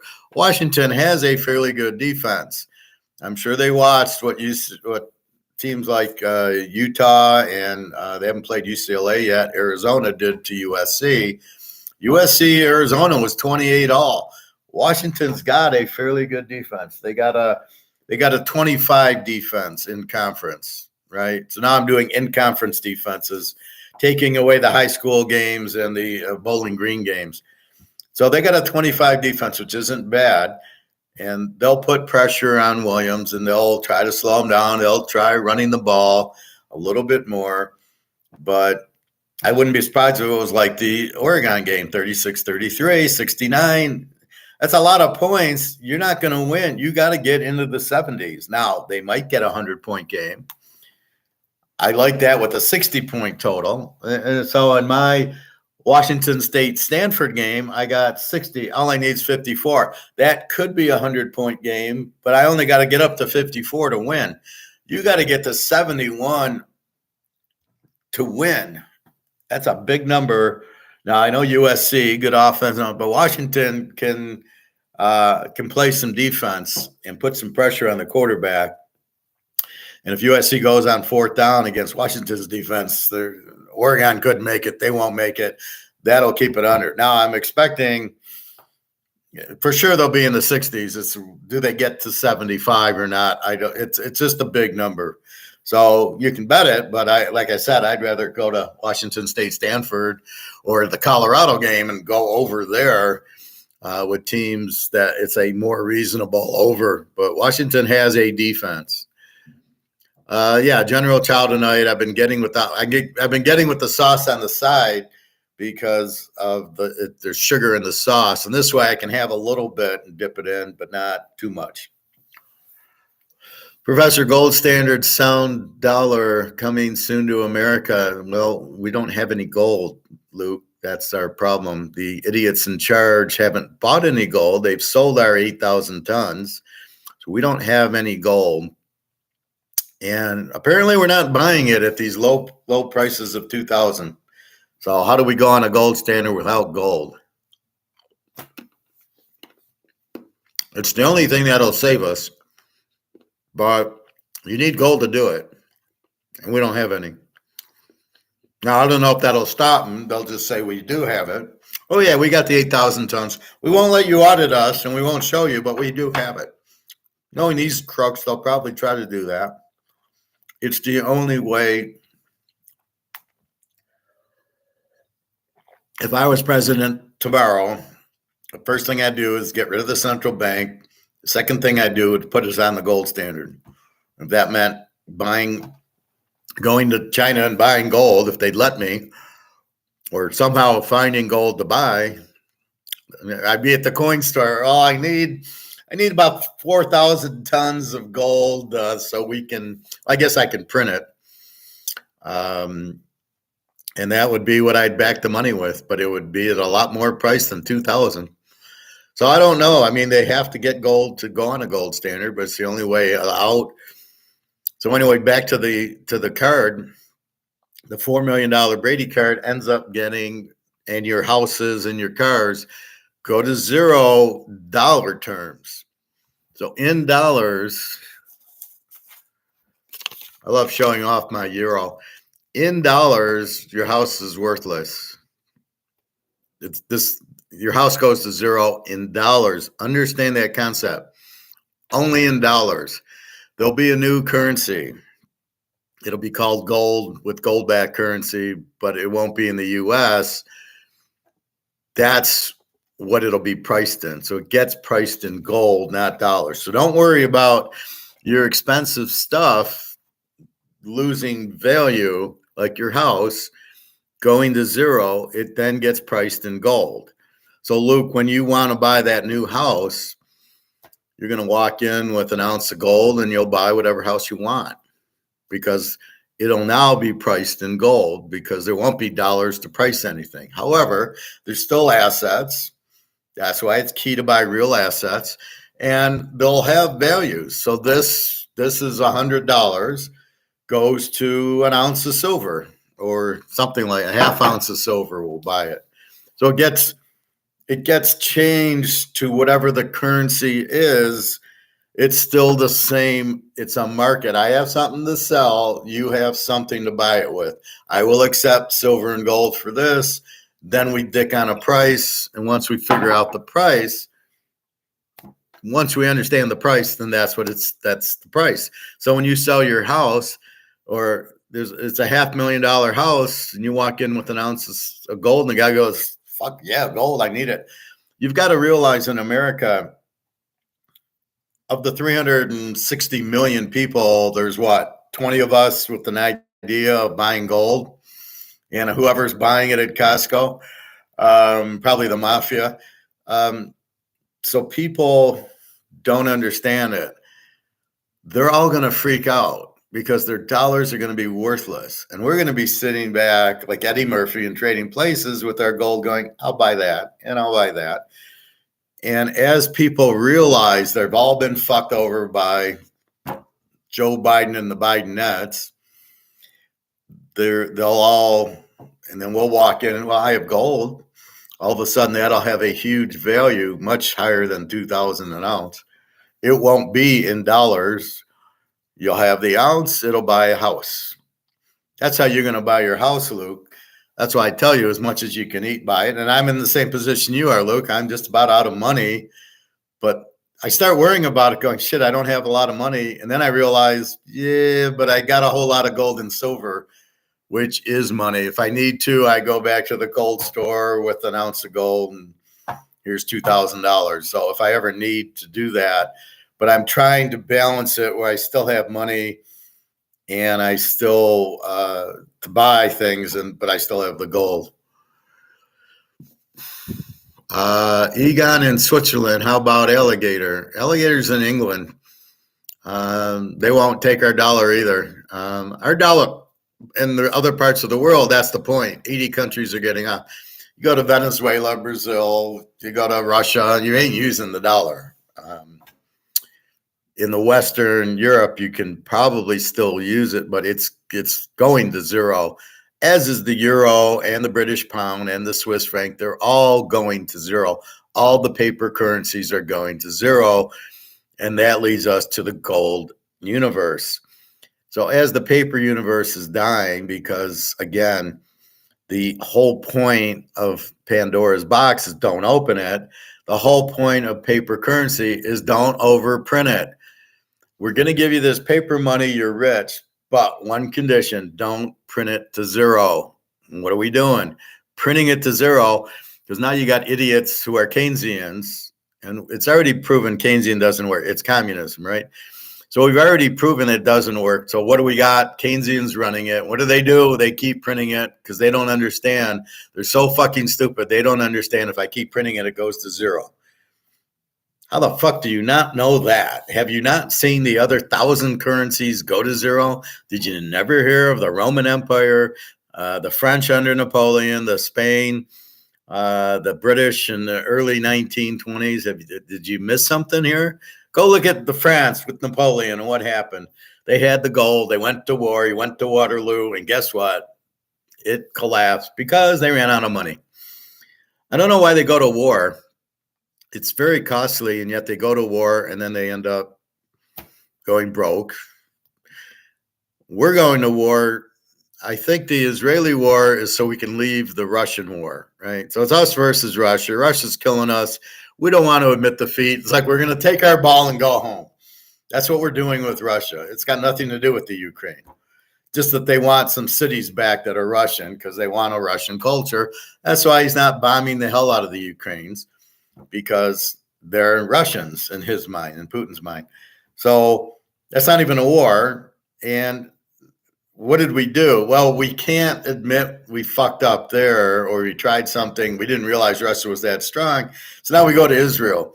And we'll start a war there. And I think the Russian war ends very soon. It'll just end and people won't even know it. They won't make a big deal about it, but all of a sudden it's over. And I'm just hoping I can go to Russia to visit Daria. So that's what Israel's about. And then they're going to blame that on the inflation because they're the ones printing and they need an excuse. So, it's not it's the war. We had to pay for the war. That's why we had inflation. That's why we had to print more. That's why there's inflation. They'll still call it prices. It's got nothing to do with prices. It's got you printed the money too much. And I keep hammering it home because nobody gets it. They all want to call it prices going up, which is not inflation. And a lot of prices don't go up because they can. Like I said, I went to that Italian restaurant and they raised $15 chicken prices to $22 chicken cacciatore or whatever, and 3% for a credit card. They'll be out of business soon. Who the fuck's going to go there? Pay more, pay for the credit card? I'll just, like I did yesterday. Well, I'll go to the grocery store and I bought chicken breasts at $1.99 a pound. I'll slice them up and throw some spaghetti down and make a meal that cost me $5 and tastes better than their crap. So you can't just raise prices with inflation because it's up to the market to accept it. You can't sell ribs for $45 a slab, as I tell you. If you do and people don't want it, you lower your price. So prices are not inflation. The value of the dollar drops, which makes prices go up if the market accepts it. If I don't accept the Camry for 35 grand, I'm not buying it. You're not selling it. And the car markets are all going bankrupt. They'll all be out because nobody can afford at 10%. And it's 10% because of inflation, not because of the Fed. I need to get paid back in regular dollars, not inflated dollars. So I got to add this premium on interest rates to get my money back. That's what's happening. So you can't just raise prices because your costs went up. That's why you've got depression. The companies start going out of business because there's nobody buying the crap they're selling because they can't afford it. Because we're not getting any more money. First of all, my money is worth less. And then second of all, I can't afford to pay more. I pay more for heat and whatever my rent is and food and everything else. I'm not buying. Who's buying a car now? And more or less, who's buying an electric car? Man, I'd be shorting that Tesla. Tesla will go out of business. It's at 270. Yeah, good luck with that. When the shit hits the fan, watch it go to zero. Who wants an electric car? Oh, we'll save the planet. My ass will save the. From whom? From the crooks running it?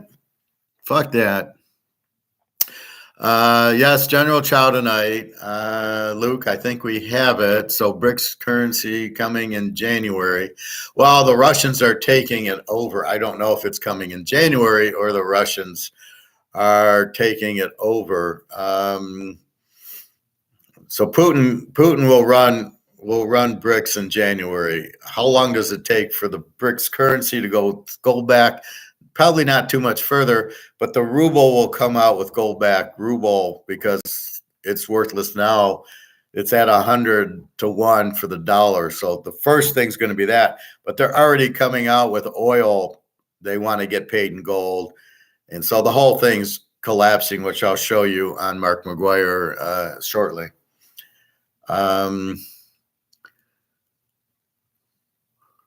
TK, do you believe demographics, especially in the U.S., will play a role in the actual exchange for goods and service? No. Mm-mm. Nope, it's markets, free markets. It's all markets. You're not going to go to Ohio versus Kentucky to buy something. I mean, most of it's internet, so most of it's global. If I go to the grocery store, it's Michigan. What do I don't see that being a red or blue type of issue. It's political, but at the end of the day, everything goes back to financial. So I don't see red and blue having any issue. Let's not forget Bitcoin. Yeah, that's not worth talking about. What's the value of Bitcoin when the dollar goes away? Zero, right? Because Bitcoin's not real. So how can Bitcoin have a value when the dollar goes out?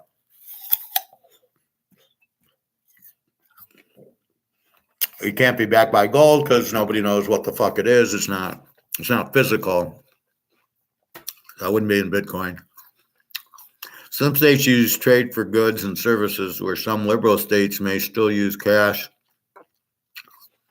virtual currency strictly. I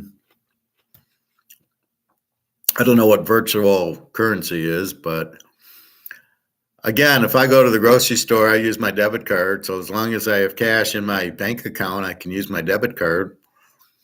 So until the dollar goes to zero and they come out with the US dollar 2, but that'll still be what works in America. Like I said, you're going to go to work, you're going to get paid in dollars. Hits your account, you can use it on your debit card and pay your credit card. As long as the dollar has value, it'll be used. When the dollar loses value, they'll have to go to gold and silver, because they can go to USD too, or you can go to digital currency. It's still fiat. It's not backed by gold. So therefore, until you hear the magic words backed by gold and they prove it, they can't just say it. They have to actually prove it. It's worthless. So that's where we're at now, basically. Like I said, if I go to Europe, I'll still be able to use the dollar, but soon you won't be able to use it. Soon it just won't have a value until the BRICS come out with the gold-backed currency. Then everybody will want that, and then the U.S. dollar is ceased to exist. Right now it exists because they still think it has value, which it doesn't. It's worthless, but we know that and they don't, so that's fine.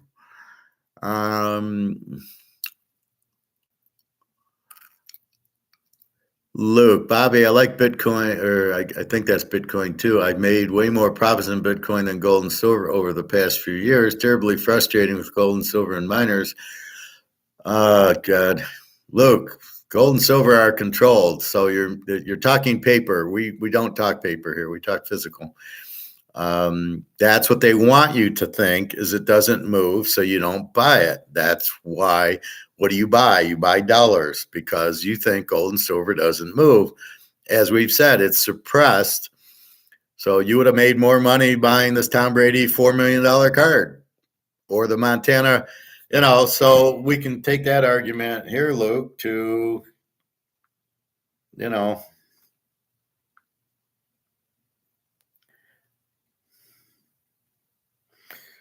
so you can say, you know what, I could have bought the Montana card for $125,000.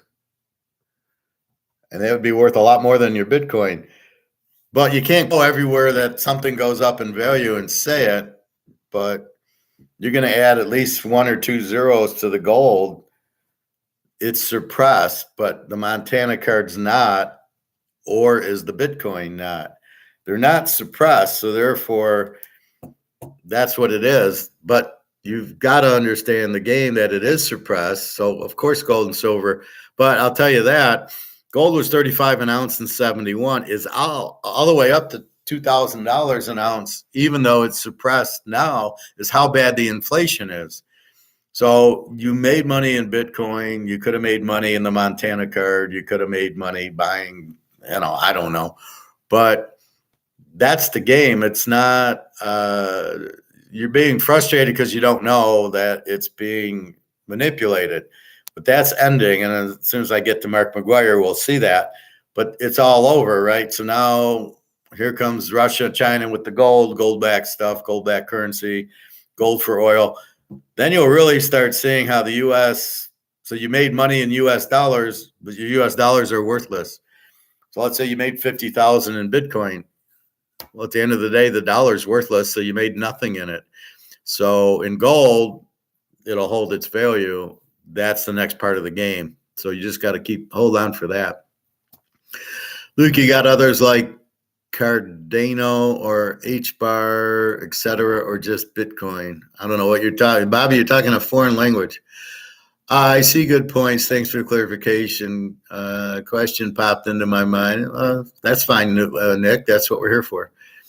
I had Chainlink and ETH, but sold everything when Bitcoin was 42,000 and put everything into gold and silver. Smart move. Nice job, Lou. Okay.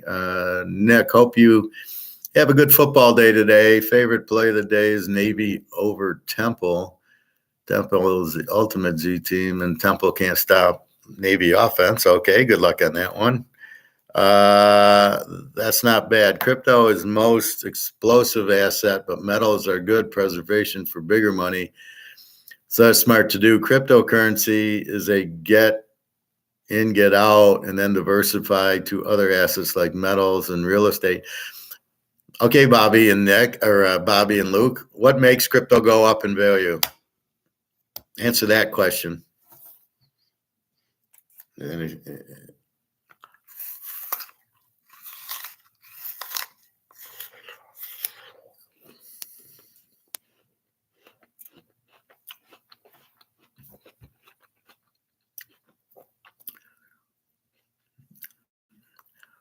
Hey, Ron. That's false. It's not demand. You want to believe it's demand, but it's not demand.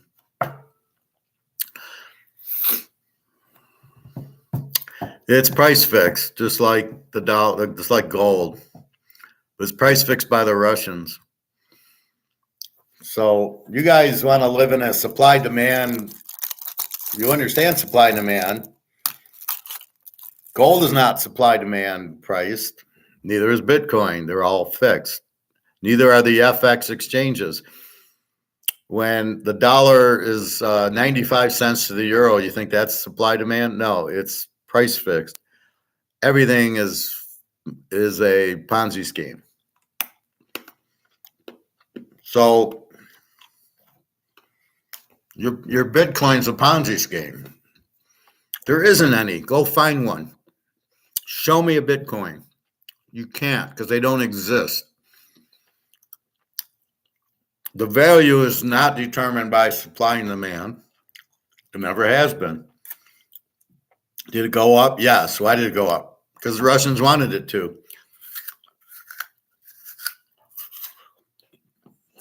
Let's look at it this way. Why is gold 2,000 an ounce? Because somebody wants to buy it cheap. And JP Morgan prints derivatives, which says I'm selling gold at this price, even though they don't have any gold at all. It's all paper gold, which is here. Is this an ounce of gold? Is this 10 ounces? Is this 100 ounces of gold? No, it's fucking paper. So it's controlled to be bought and sold. If I want to sell Bitcoin, I get it to go up in price. It's now 40,000 an ounce or a coin, and now I sell it.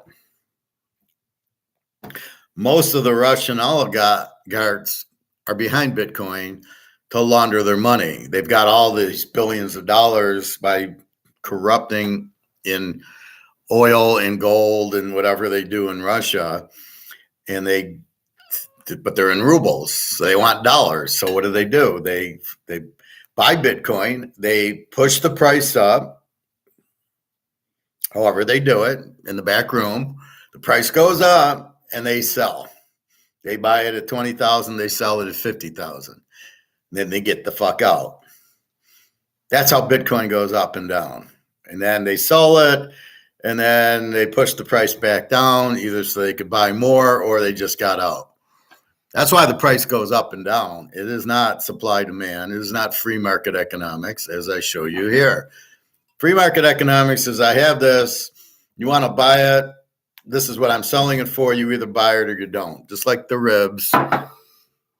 You go eat the ribs, and he's got the slab, and you determine the market. $25, I'll take dinner. $45, I'll order the chicken, or I'll go to another barbecue place. I'm not going to pay $45 for the slab of ribs.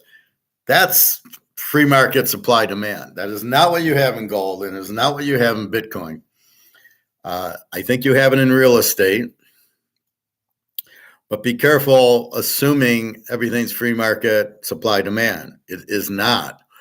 It's all corrupted. It's all made off, and you have to realize All the stocks are made off. They're not supply demand. There's market makers who buy.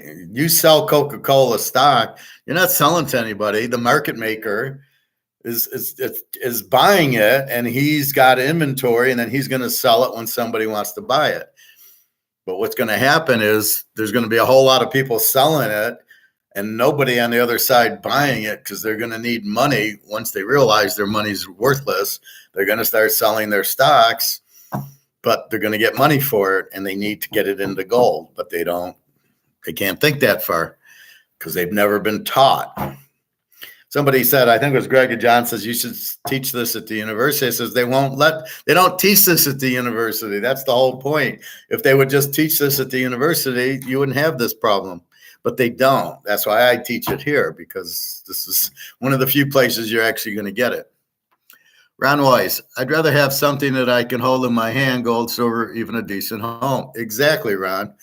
Well, the biggest reason you want gold and silver, okay, this is Pandora's box. Like I said, this can be printed by the JP Morgans and whoever runs it in Europe, the Germans. This can be printed to death, right? You cannot print gold and silver. You can't copy it. There's only 250,000 tons of it. That's it. And if you have it in your hand, nobody can print it to make it go to zero. That's the beauty of gold and silver. You can't print it. It is what it is. You have it in your hand. That's why you do not buy ETFs or stocks. You own the physical. Now you have it. Nobody can take it from you. Nobody knows you have it, right? I got gold and silver. Nobody knows it. They can't tax you, nothing, and they can't control you. And basically you have it, and they can't print it or copy it because it must be gold. And then like the guy in Alabama, he's arrested for fake gold and silver, for selling fraudulent gold. And you can't do that, right? So if you can't be stupid enough to buy from some guy like that. Is it authenticity or authenticated? Is it real gold and silver? Well, if you're buying from a kid in Alabama, you get what you deserve. You buy Bernie Madoff, you get what you deserve. If you can't ask the question, how do you make your money and how the fuck can you go 100%? It's like me going 100% on football. I can't do it. I can get close, but I can't do it. And I can't bet after the game. And if you're that stupid that you just believe Madoff always makes money and you don't think it's a Ponzi scheme, you get what you deserve. And it's the same thing. You buy gold from a kid and you don't know if it's authentic. I go to a coin store every week and I see when somebody brings it in, they take it to the meter, but I'm buying US and Cougarans and Maple Leafs and Philharmonics, and they say 1 ounce of gold and it looks gold, and I'm buying from the guy. I know it's reputable. It's a store. I know the guys. I'm there every week. I keep laughing at them going, why are you selling physical gold at paper gold prices? But they don't get it. So I'm like, okay. But you get what you deserve. So if you think Bitcoin's real, they've already got you. I'm happy you made money on it. It's a Ponzi scheme. You made money on a Ponzi scheme, but you were smart enough to get out of the Ponzi scheme. The Madoff people weren't smart enough to sell it. So they're in the Ponzi scheme and the Madoffs, and they're making 15%, and they're not smart enough to realize it's a Ponzi scheme in the first place. Why would you put your money in without knowing how he makes his money? And then, okay, you start making it. At some point, you got to get out, right? I got you out of Bitcoin. I'm glad. I got you out of the stocks. I'm glad. You'll be 10 times more valuable because you did that. Bitcoin is just a Ponzi scheme. Hate to break it to you guys. I know how you don't understand it, so you make money at it. So you think that you did something good. You got lucky. You got out before it went to zero. Great.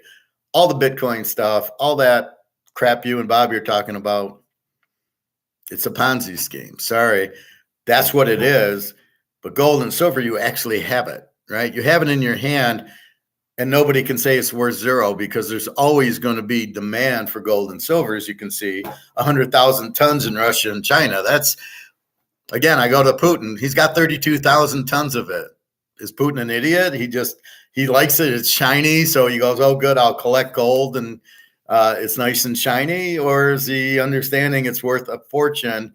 And when the gold price goes up, and that's what he's doing, he's moving it up. Once that's up, he's the king, and that's exactly what he gets it 100%. We get it 100% also. So yes, Ron, you want the physical in your hand. Nobody can take it from you, and there's no risk. Nobody can print it. It can't go to zero because they print it to death like they do to the dollar. So why would you trust dollars? I don't understand, you guys. The government prints it to zero. Why are you trusting that? You know better than that. Luke, I have gold pulls a Bitcoin $10 to 35. I hope gold pulls a. Luke, are you not listening? Gold's not going to go to 35. It's going to go much, much higher. Once the dollar goes out, gold will be the value. Like I said, you'll be buying this $4 million Brady card with 2 ounces, 3 ounces of gold. Ron, let's think about what is going on in the world right now. If they want you to stop thinking about gold and silver, what makes you think they wouldn't fake an arrest for fake gold or silver? I don't care if they fake an arrest or it's a real arrest. I don't. Does that stop you from buying gold? No, it's just don't be stupid and buy it from some kid in Alabama who's selling packs that are counterfeit gold. I mean, if you're going to go to the coin store. So I like how it makes the news that this kid sold counterfeit gold. Yeah, I better not buy it. But that's for the people that don't have a clue what's going on, which is 95% of the U.S. It's 350 million people that are clueless.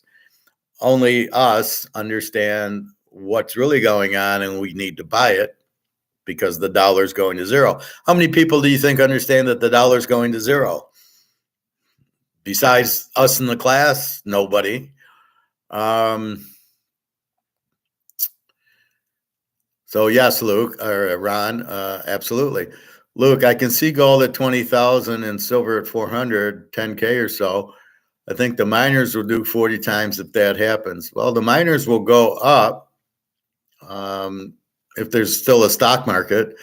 There's no question the stocks will go up once the gold goes up, but you're better off in the physical because the stocks are going to get crushed when all the foreigners realize that the dollar's worthless and dump, and they're going to dump all their stocks. So yes, they will go up, but wait till they go down.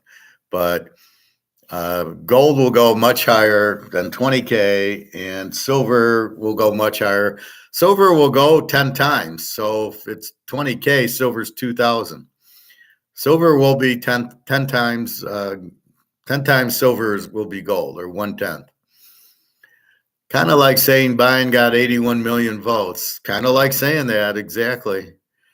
You like pastas? I love Bobby's questions. General Chow, pasta. I try to stay away from pasta because it's carbs. So I just have a regular green salad and I'll put meat in it. So when I make my chicken, I'll heat up my chicken and I'll make a salad and I'll put half a chicken breast in the salad. It's really tasty. That's what I do. But I don't pasta I like, but I try to knowing it's carbs, I try to stay away. Luke, Boney, laugh out, Boney. I don't know. Ron, exactly. Bobby, yeah. Bobby, I agree, Professor. Most people have no idea, and I don't think they even notice the dollar going down. Well, that's the Ponzi scheme.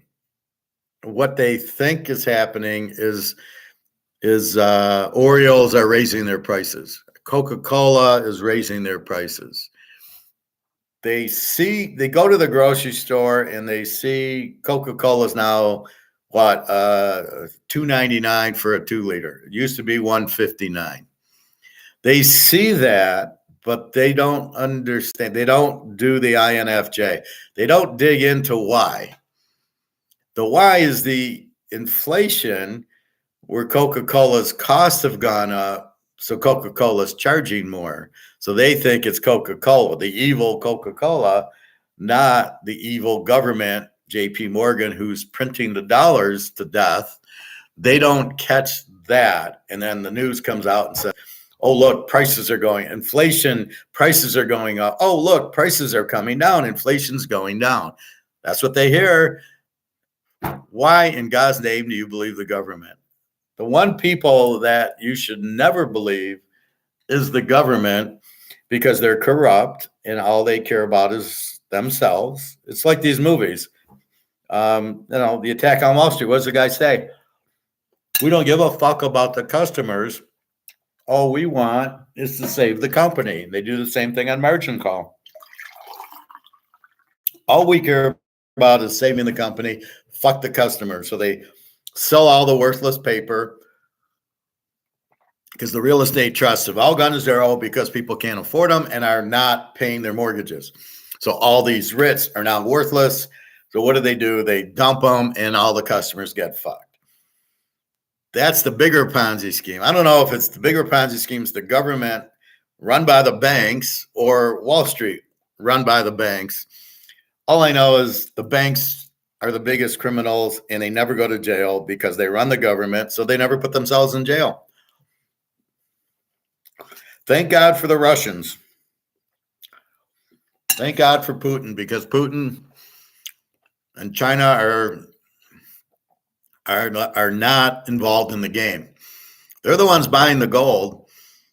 Their countries are fucked. Their dollars are worthless. So you're going to see what's going to happen is they're buy a ruble or buy a Chinese yuan. They're not worth anything. But look who's sitting on all the gold. So as we're selling the gold at $2,000 an ounce, which everybody knows is a joke, they're sitting there going, oh, we'll buy more. Now Russ has got 32,000 tons buying up every ounce that COMEX puts out there, because now with this Basel II rule that says if you run a derivative, it has to be backed by gold. And if somebody buys it, you have to give them the gold. And that's fuck COMEX. And that's why COMEX is just about out. There's not a lot of time left. So now you're going to see it. But what I'm saying is the economy as we know it is paperback, is gone. Little time left. It's gone. And the time of the orc is now. The time of the gold is now. Right now, you got to have gold. And all I can do is scream and yell and say, buy as much as you can. How much is enough? It doesn't matter. As much as you can. As much paper as you have to buy gold, buy it, and silver, because it's going to go higher. Luke, you're just guessing prices, but it's going to go out of dollars. Soon it won't be priced in dollars. It'll be whatever gold will buy a house for you. That's what I'm saying. It's not going to be in dollars. It'll be in dollars at first, but ignore the $2,000 an ounce. That's fantasy. It's worth, like I said, right now it's worth probably 20, 30,000 an ounce at least, on its way much, much higher, and eventually out of paper, because the dollar's collapsed. So there'll be nothing priced in dollars, right? Orioles will not be $5 for a pack. It'll be a silver dime will buy you Orioles, or you'll be paying you'll have gold and silver in your bank account to use your debit and pay for your credit cards. Your house will be bought in gold and silver. You won't even have mortgages. Here's an ounce, 2 ounces of gold. Give me your house. It's all done. You bought it. It's yours. That house is now worth 2 ounces of gold. This will be worth a silver dime or a silver quarter. And that's how they're going to have to reprice everything, in silver and gold, not in dollars. So you got to get that dollars out of your head. It won't be there, because they're printing it to zero.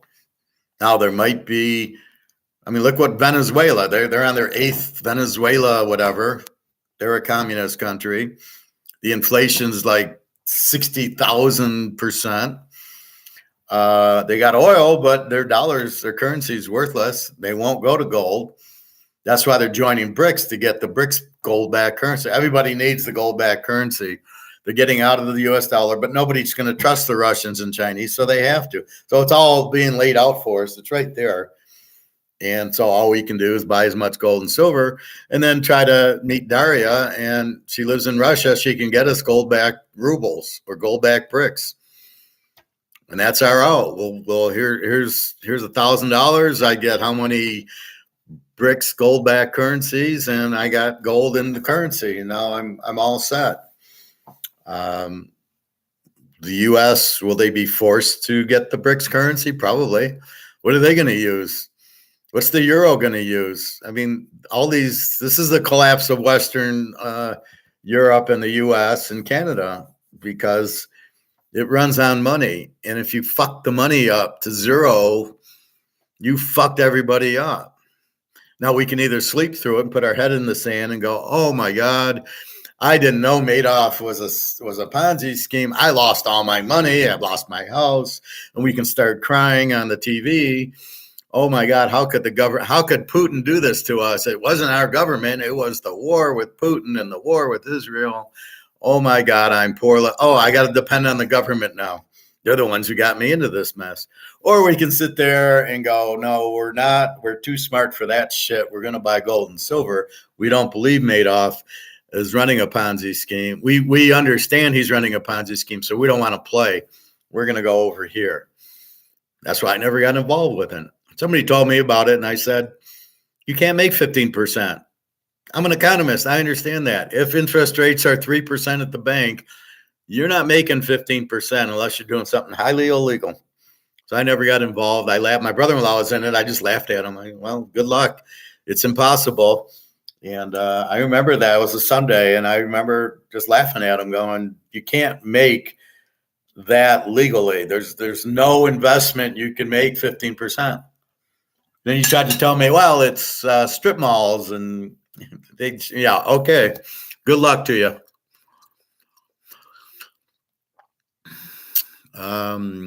Let's see. Bobby, yeah, I know, random, but I asked because I got lunch for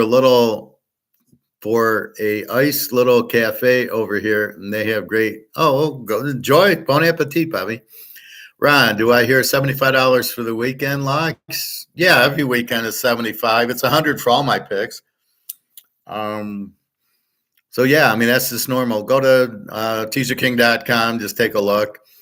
Let me know what you want. But yeah, just you can go on and pay with PayPal if you have a debit or credit card. And I don't think they've started yet. No, I had one that started at noon. I can, but you got the others. Or for $100, you just get all the picks, pro and college, probably the better way. Daria's in Russia. Daria's in St. Pete, yes. Does she have more access to gold out there? I don't know. I'll discuss it when I meet her. I told her to keep me in tune when they start coming out with the gold-backed ruble, because the ruble's falling apart. So that's the first thing they're going to do is come out with a gold-backed ruble. So I told her she'll probably know about it because it'll be internally in Russia. We probably won't know about it because we don't want to know about gold. We're anti-gold. We're Americans. We want the dollar, the fucked up dollar. So she'll let me know about that. Not a lot of time left. I give it till January. They're already doing gold-backed oil between Dubai and Saudi Arabia and Russia, which are all in BRICS now, are coming up with, I want gold for the oil. I don't want money. Think about it. Do you want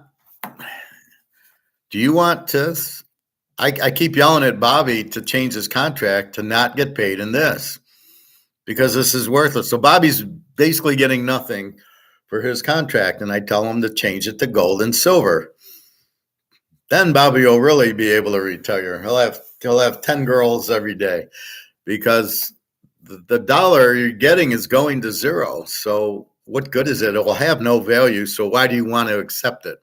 Here it's kind of rigged. We get paid, and then we go to the store and they take it. So as long as that works, it's fine. But as any goods that you get from China will be more expensive. And you go, well, why are computers so expensive? Or why are things that can look at Camrys? They're 35,000. I just bought mine for 24 in 2018.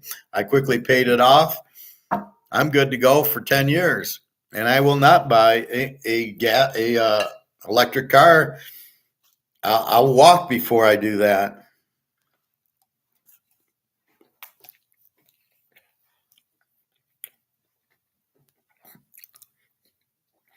I caught my avocado. Hate when that happens. So I don't think there'll be a car market after next year. They won't make sales. They'll all go bankrupt. Nobody's going to be selling electric cars because nobody will be in business. Who can afford a 10 to 12%? Like right now, when I go for my oil change, I talk to the finance manager and the sales manager. I teach them economics. They love it. And so I talked to the sales manager. He says, we can't sell a car. They're all $1,000 a month to sell, not the $450 that you paid because of the interest rates. And now they're $35,000, not 20. So I'm sitting there going, well, the market's here and you're up here. You'll never sell it. He gets that. But that's it. So they won't even be around. So we'll see what happens. Your brother-in-law don't like metals either. I don't know. I haven't talked to him since I got divorced in 2010. We weren't really talking metals. He was a doctor. I'm sure he was in money. He was in art, which doesn't do anything. I was attempting to do so, Professor. The Mets don't want to play ball. Really? I wonder why, Bobby. Do they realize that the dollar's worthless and that the gold's the way to do it? Interesting. And there's nothing your attorney can't tell them to switch to gold and silver? You can't renegotiate your contract? Interesting. What are our options here, Bobby Bo?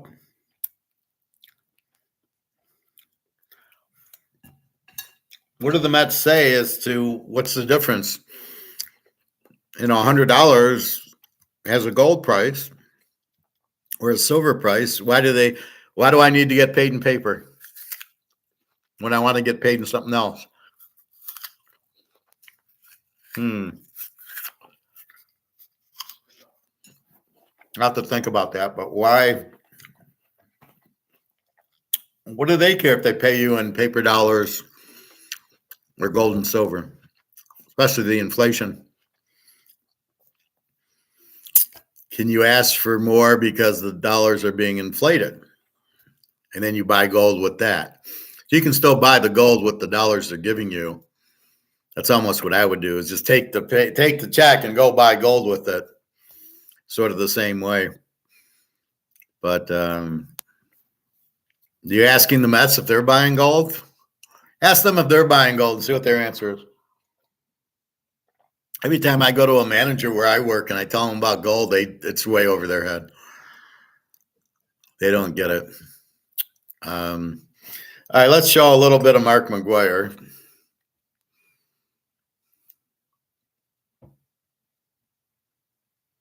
Let's see, the 7-minute mark.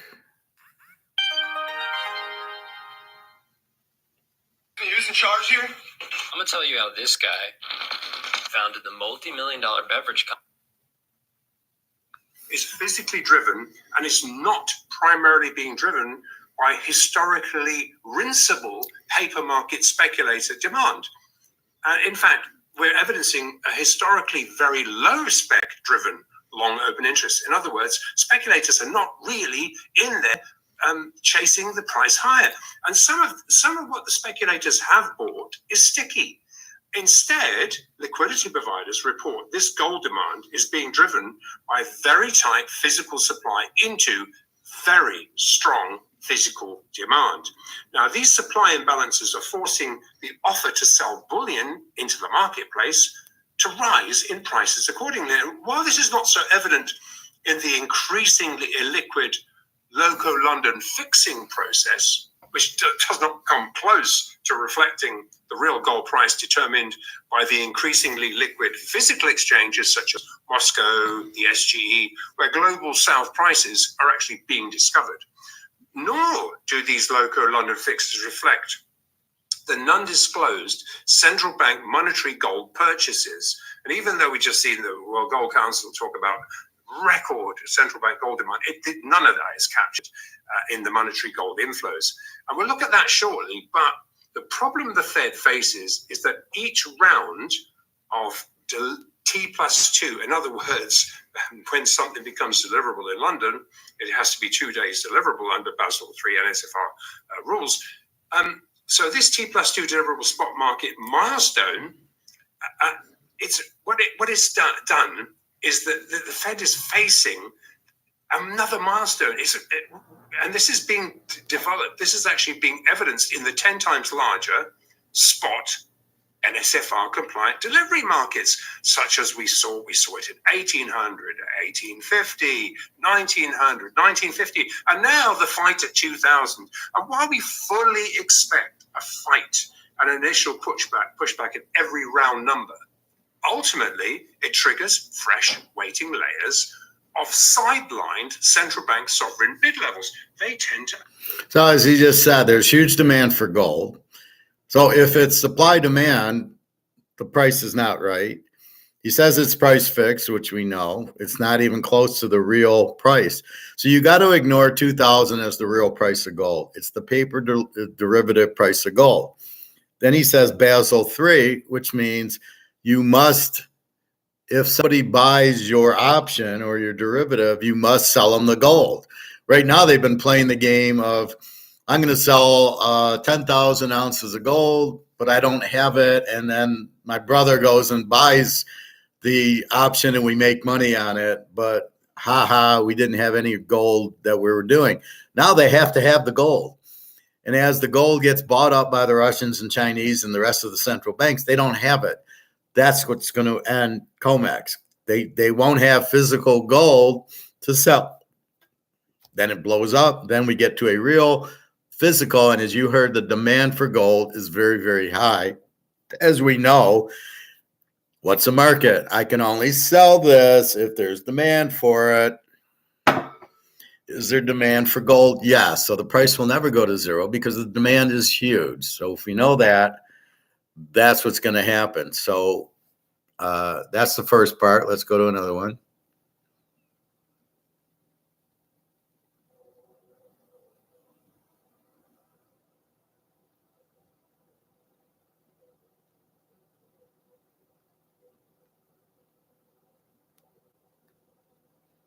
Focusing on this bullish, physically driven changes in the market structure, telegraphing that by the time we enter 2024 trading, the only remaining COMEX, non-Basel III, NSFR compliant global gold exchange will either have to reflect a delay, it will be EFB, drained of every leverable ounce, its kilo, ton, and it's going to fail unless it does.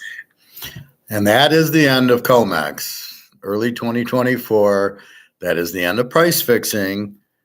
And you will never see 2,000 an ounce again in your life, and you'll never see $25 an ounce silver again in your life. Then it becomes a supply-demand price, a real price. And guess who has all the gold? The Russians and the Chinese. And guess what they want? They want the highest price possible. They don't want 2,000. They don't want 20,000. They want 200,000-300,000. To them, they have the gold. If I have the gold, once I have it, I want the price to go higher and higher and higher.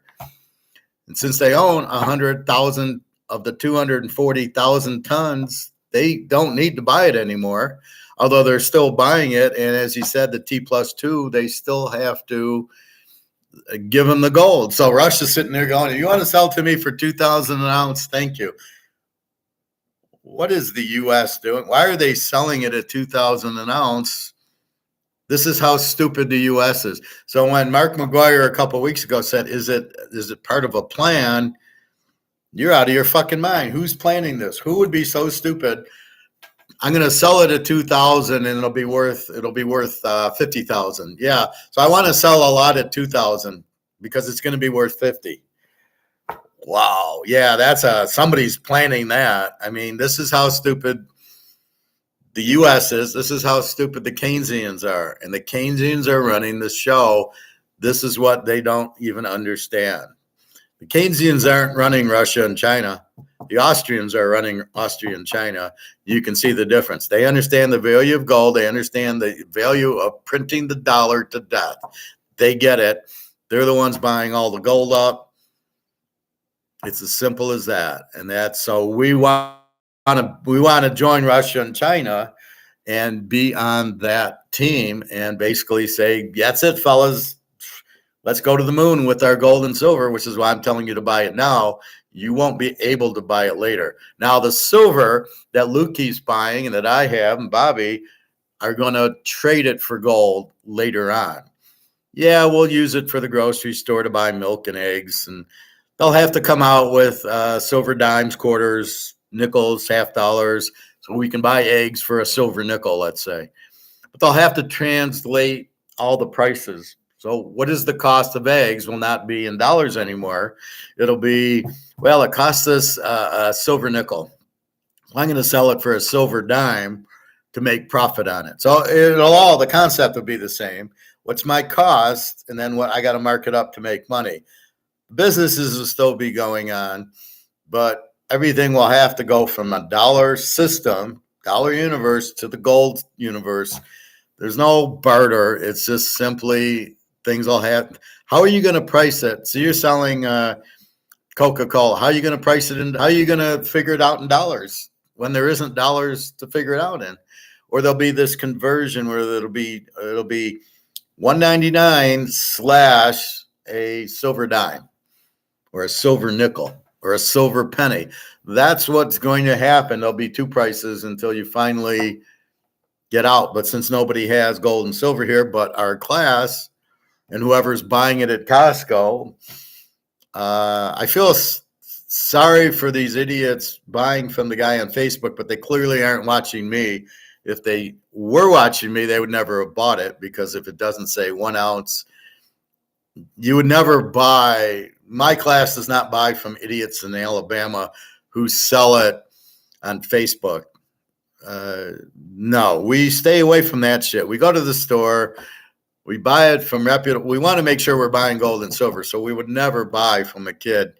If some guy did it, the only thing, if I saw a guy at the club and he's got, I hear you're into gold, I want to sell some, and I want spot, I would only buy the coin. I would buy the Eagle or the Cougaran or that, and I would see it, and it would say 1 ounce, and I'd look at the color, and I'd take the magnet to it, and I would I would test it first. I'd take it to the store and test it. If it came out all right, then I'll buy more. Then I trust you, but at first point, I won't.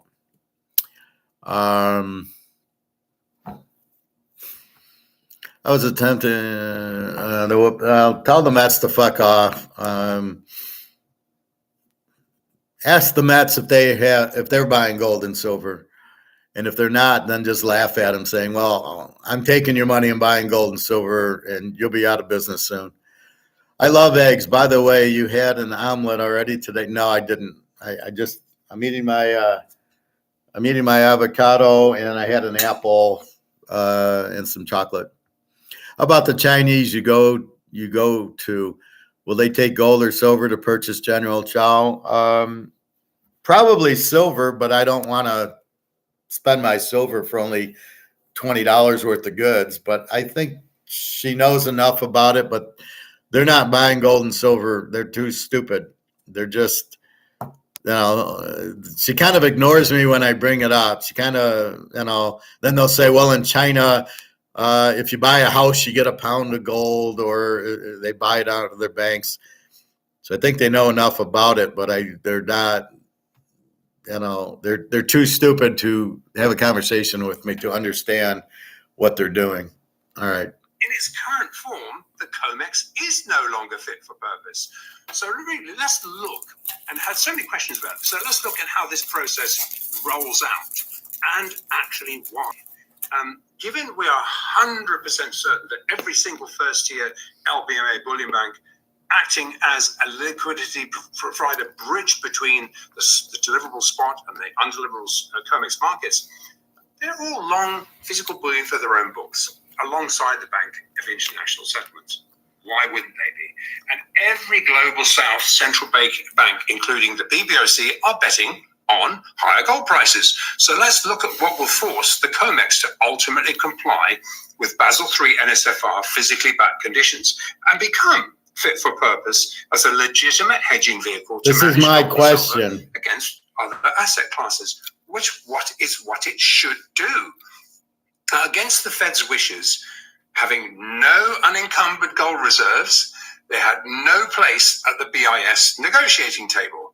And right on schedule, at odds with the Fed, on the 1st of January 2023, for the reasons we've just outlined, the Bank of International Settlements formally reclassified gold as this first-tier asset class. Now, we've looked at this in detail and shared a lot of it publicly, but in summary, in order to comply as a first-tier asset class, these liquidity providers in the FX gold markets, making markets in the deliverable 10 times larger than the COMEX foreign exchange markets, are benchmarking a T+2 deliverable gold price at each of the daily gold fixes. They must have the physical bullion to back these offerings. So worse for the Fed, with physical gold in fresh demand by central banks and institutional investors seeking this alternative safe haven investment, risk hedge instrument, gold began competing with the Fed's all-hallowed treasuries. That's where the problem lays. This competing safe haven gold demand began the process of disconnecting this relied upon programmed inverse algorithm that has enabled, this mindless algorithm that has enabled over 50 years of COMEX gold price management against the dollar. Now, this is the issue here. The fact that gold now competes with treasuries undermines the 1913 Federal Reserve Act. And this is a taboo subject, deliberately avoided by the mainstream media and the complicit bought and paid for analysts. But given the tail risk associated with Treasury, which is insurmountable debt backed by faith alone, first-tier physical gold has become a central bank sovereign and institutionally sought alternative asset class, providing global central banks, sovereigns, alongside people just simply hedging risk, a far superior alternative.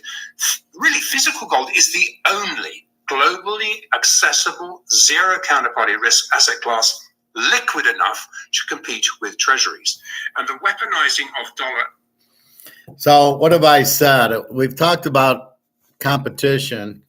We've talked about JP Morgan wanting to have the monopoly, which means there is no competition. We've talked about why the gold price will go up is thanks to the Russian, Chinese competing gold price to COMEX. So since COMEX is a monopoly, there is no other competition. They could set the price where they want to.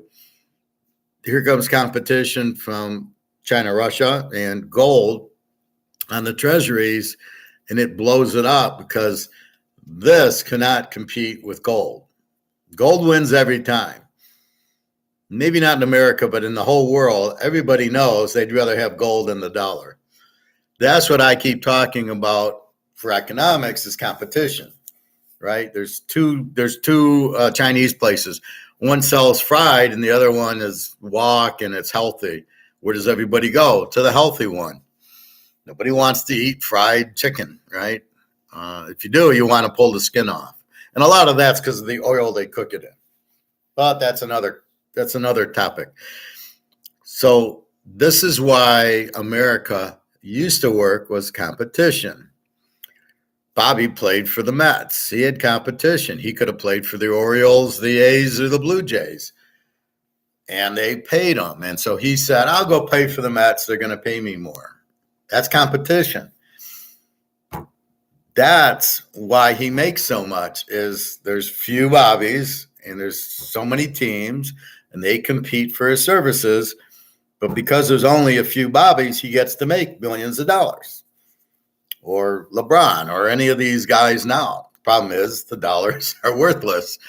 So I wouldn't be surprised if they start saying, pay me in gold. But that's the beauty of competition. It's best for us. It's Austrian. It's Austrian economics. It's Adam Smith, competition. The baker selling the scones. What did he say? The other baker came in and started making them. He could make money. That's the competition. That's how it is in Austrian economics.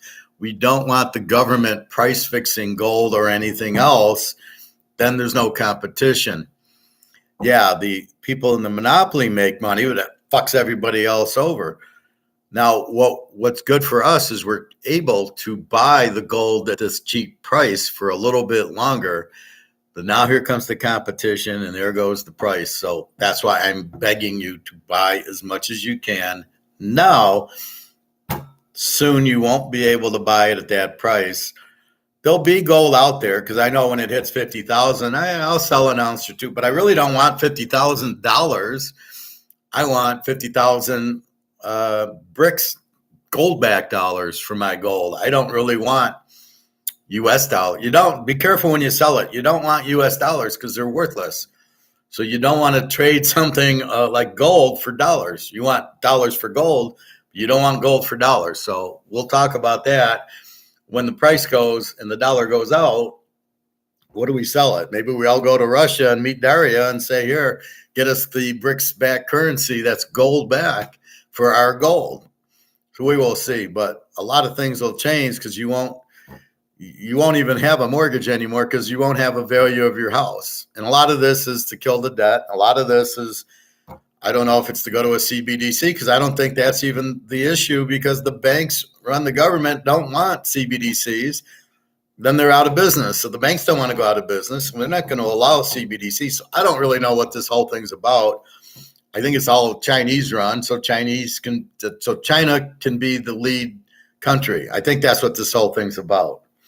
I don't think it's about CBDCs. I think that's just the bullshit. That's like the Israeli war to get rid of the Russia war, and then, the inflation's for the Israeli war. Assets is evidencing an increasingly large percentage of treasury sales converting into monetary gold. And central banks, as I say, don't need to report any of these accumulations. But it is reliably reported as occurring in large size. So at the margin, these unfactored bullion drawdowns out of one single supply severely impacts immediately deliverable global supply. At current prices, that is. Wholesalers estimate the current prices, they're far too low to incentivize enough physical bullion to be put on offer to meet this increasing demand. Again, at current prices. Adding paper gold in defense of a price rise will worsen the problem. And central banks are aware that gold is severely undervalued versus debt assets and will continue to draw down supplies at any price, in turn, driving the offer price to sell gold steadily higher. In short. So you got that, Luke? They all know that the gold price is too low. Everybody knows this. We know it. You know it. They know it. They want the price to go up. That should make you feel better. There'll probably be another silver paper note issued by the U.S. Treasury. You can only issue it if you have silver. We don't have silver. We don't have gold. We are run by moron Keynesians who don't believe in gold and silver. They think they can just keep printing the dollar, and now they're proven wrong. So that's what you must understand. We can probably get it in Russia and China in BRICS. We can probably get the silver notes, but not in the As U.S. the global South dumps treasuries for gold, bond yields are seen to be rising alongside gold and the dollar. And that's confusing a hell of a lot of mainstream analysts. And while gold is not really on the mainstream analyst radar, bar for some very recent turnaround, it's amusing to actually see them racing from pillar to post, trying to rationalize how spiking bond yields will impact the neutered Fed as they fly blind into a debt hurricane. And today we've got FOMC. It'll be a non-event. Yes, it's going to be a hawkish pause. I mean, anything to try and spin the yarn out, and to not lose faith. But really, if the Fed keeps adding more paper gold supply, it's be like pushing on a string with the reciprocal end of the string firmly in the hands of competing central banks. And the snooker Fed knows it. And they must by now be gearing up for a gold market revaluation next year. There is no other solution and other than QE. And as we exit 2023 trading, we are privileged to be witnessing the inflection point where Nixon's temporary suspension of the dollar's convertibility into gold some 52 odd years ago has been reversed. And as it is right now, every single market-making liquidity provider privileged to have a foot in both markets, they must physically back the spot market positions. These guys also run a leveraged COMEX trading book, and we talked about that. So, which has been very, very profitable, but in excess of what they may naturally hedge one-to-one for their own book. They also gain alpha by running this leveraged paper settled COMEX trading book against speculators. But this is limited to how many speculator takers there actually are for each of those offerings. And any excess paper supply simply will be backdoored and expose the officials to delivery of gold that will have to be actually bought at market. And while the agent banks run the Fed's book, they are never short for their own house accounts. Now, these official agent liquidity providers appear in the various categories of the COT report, which is the only report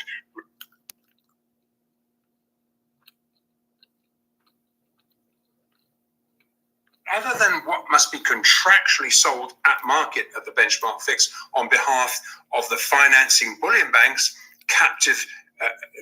who have captivated producers, i.e. you provide financing to them, you will force their sale, you will handle their sale for them, and guess what? It's done at that fix.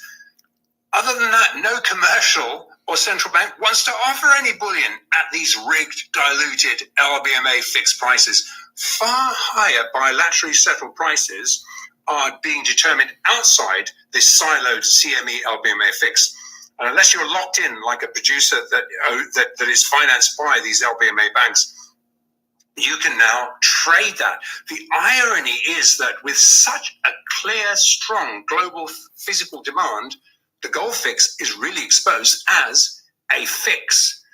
And following this year's NSFR requirements forcing liquidity providers, these fixed participants to have the physical bullion on hand to deliver on this T+2 basis against whatever the benchmark price is. And given that the COMEX-driven synthetic element feeding the Loco London fix is diluted with officially exempted inflows and outflows feeding this non-compliant unallocated paper-settled ETF, the GLD, this dilutive paper gold flywheel left China and Russia vulnerable to delivering physical gold into a fixed price unrepresentative of real equilibrium supply-demand price. So they exited, providing liquidity, but are better placed to indirectly capitalize on the benchmark fix setting a lower price, producer price globally where they are buying, and instead of and offering a higher price to incentivize it.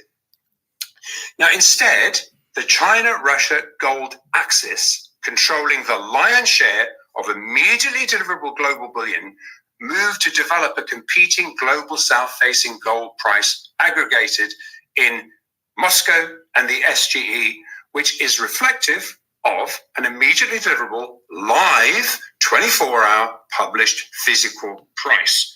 And we've looked our heroes. So That's our competition. That blows up COMEX and the LBMA. It's going to be a much higher price, which is what we're waiting for.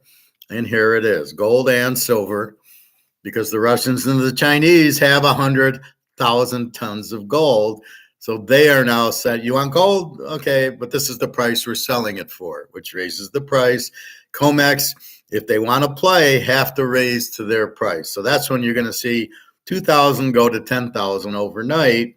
It's really not. It's really what the Russians and Chinese are selling it. So they're sitting there buying it at the 2,000 and selling it at whatever their $10,000 or $20,000 price is, and the same with silver. They're eating it up at $25 an ounce and selling it at $1,000 an ounce or whatever they're selling it at. That's what we've been waiting for, is the alternative to the monopoly of the COMEX, where we had to look at the, how many times did he say price fixed in this little segment here, where it's all price fixed, not free market, which is what I try to explain to you guys. Luke, it's not free market that is causing it. It's not free market that is Bitcoin. Nothing is free market because of all the Ponzi schemes. All of Wall Street, you think you're buying a stock at free market, out of your mind. They're controlling it. They control everything, but they can't control. They've been controlling gold and silver, but we have caught on to this game. We're buying it cheap, and then we'll let the Russians and Chinese raise the price, and then we go but we got to be careful when we sell it. We don't want dollars. We got to figure that point out when it comes to it. But we know what's happening, and here it comes. So, Bobby, I wish you could get paid in gold, because it's going to be harder when you get your paycheck to go buy gold and silver with it, because the price is going to be so high that you won't be able to buy as much rather than getting the gold. You could really kill them if they would give you, we're going to give you 10 ounces of gold a paycheck. Then when gold goes through the roof, you still get your 10 ounces. You'd be living on some island soon. Anyway, Bobby, did the professor leave any comments in this video? Yeah, I always leave comments. Let's see.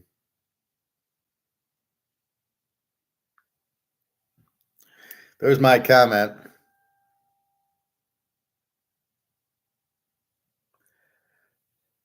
Thanks for not having any idiot guest on. And then this is my other one. When does COMEX LBMA collapse? And I can't read backwards, but that was my other comment. He kind of talks about it a little bit, but I've left it before. That's why he's answering it, because it's my question that he's answering when COMEX blows up from these comments. So they do read the comments. When does COMEX LBMA collapse and we'll get a real physical price already? How do we see the Russian physical gold and silver real prices? Professor, so you can see my little signature there. So those are my comments. I hate when he has the guest on. I don't know why they want the guest on. They take away, because if I had a guest on, are you going to listen to somebody's football picks or talk about economics if I have a guest on? I wouldn't listen to it, because there's no way my guest has my skill set. And it's the same thing with Andrew. There's him, and then there's Alligator and Egon. That's it. That's three guys with that skill set. Otherwise, you keep having your guests. Like Egon had some guests on. I listened to it for a while, and I just want to hear Egon. But Egon says the same thing. It's like me. Once you understand it, you keep hammering it home. Gold's going to go up. It's not priced at real physical, and that's it. A little bit more. Both the SGE and the Moscow exchanges premiums over spot gold determined FX gold price. We've looked at it in real detail in the past, but really, in summary, while the LBMA alliance has colluded to manage the Western market-controlled global gold fixes by containing the fixing process to just a few cartel members, which are, as I say, just clearing a fraction of what's really being bought and sold globally every day. The emergence of a competing Sino-Russian physical exchange, consistently benchmarking strong premiums over the cartel's generated so-called global gold price, threatens the LBMA's hard-fought integrity. And everyone seems to think LBMA has it has that legacy name which says, well, it's integrity. Yes, their bullion is integrity. Has integrity and has an auditable history, but not the way it's traded. And while the Chinese markets are largely inaccessible to global traders, the increasingly liquid physical gold-backed Moscow spot and futures market exchanges, which out of necessity sprang out of the weaponizing of the US dollar, are accessible to friendly countries and will be the undoing of the Western gold market cartel in very short order. And while the significantly higher China gold price is not easily able to be arbitraged, there are people that are able to do it. But as we've highlighted, the Moscow price is increasingly being arbitraged. This is affected by a way of a willingness from Russia to offer this higher price for gold bullion in a direct barter for the energy trade. And this unfactored physical demand is really actively draining mispriced NSFR compliant gold in the West. And we've highlighted how these purchases are sought. If they're sought in small enough volumes so as to not incur large, separately bilaterally settled premiums, this bullion is then de-dollarized by exchanging it, bartering it for oil, gas, grain. While this trade is very attractive to energy traders on a limited basis, this gold for commodity trade will very soon be formalized into Glasniev's gold-backed 20 commodity BRICS plus currency. And as we discussed in our last episode, this trade has just become far more sophisticated and at the margin is now severely undermining the Western paper gold price and is arbitraged against an increasingly liquid, higher, physically deliverable, global south determined supply-demand price. And this is a farce that telegraphs officially sanctioned price suppression. And this heavily dilutive paper price fix is deliberately bottlenecking volumes placed on offer at the fix.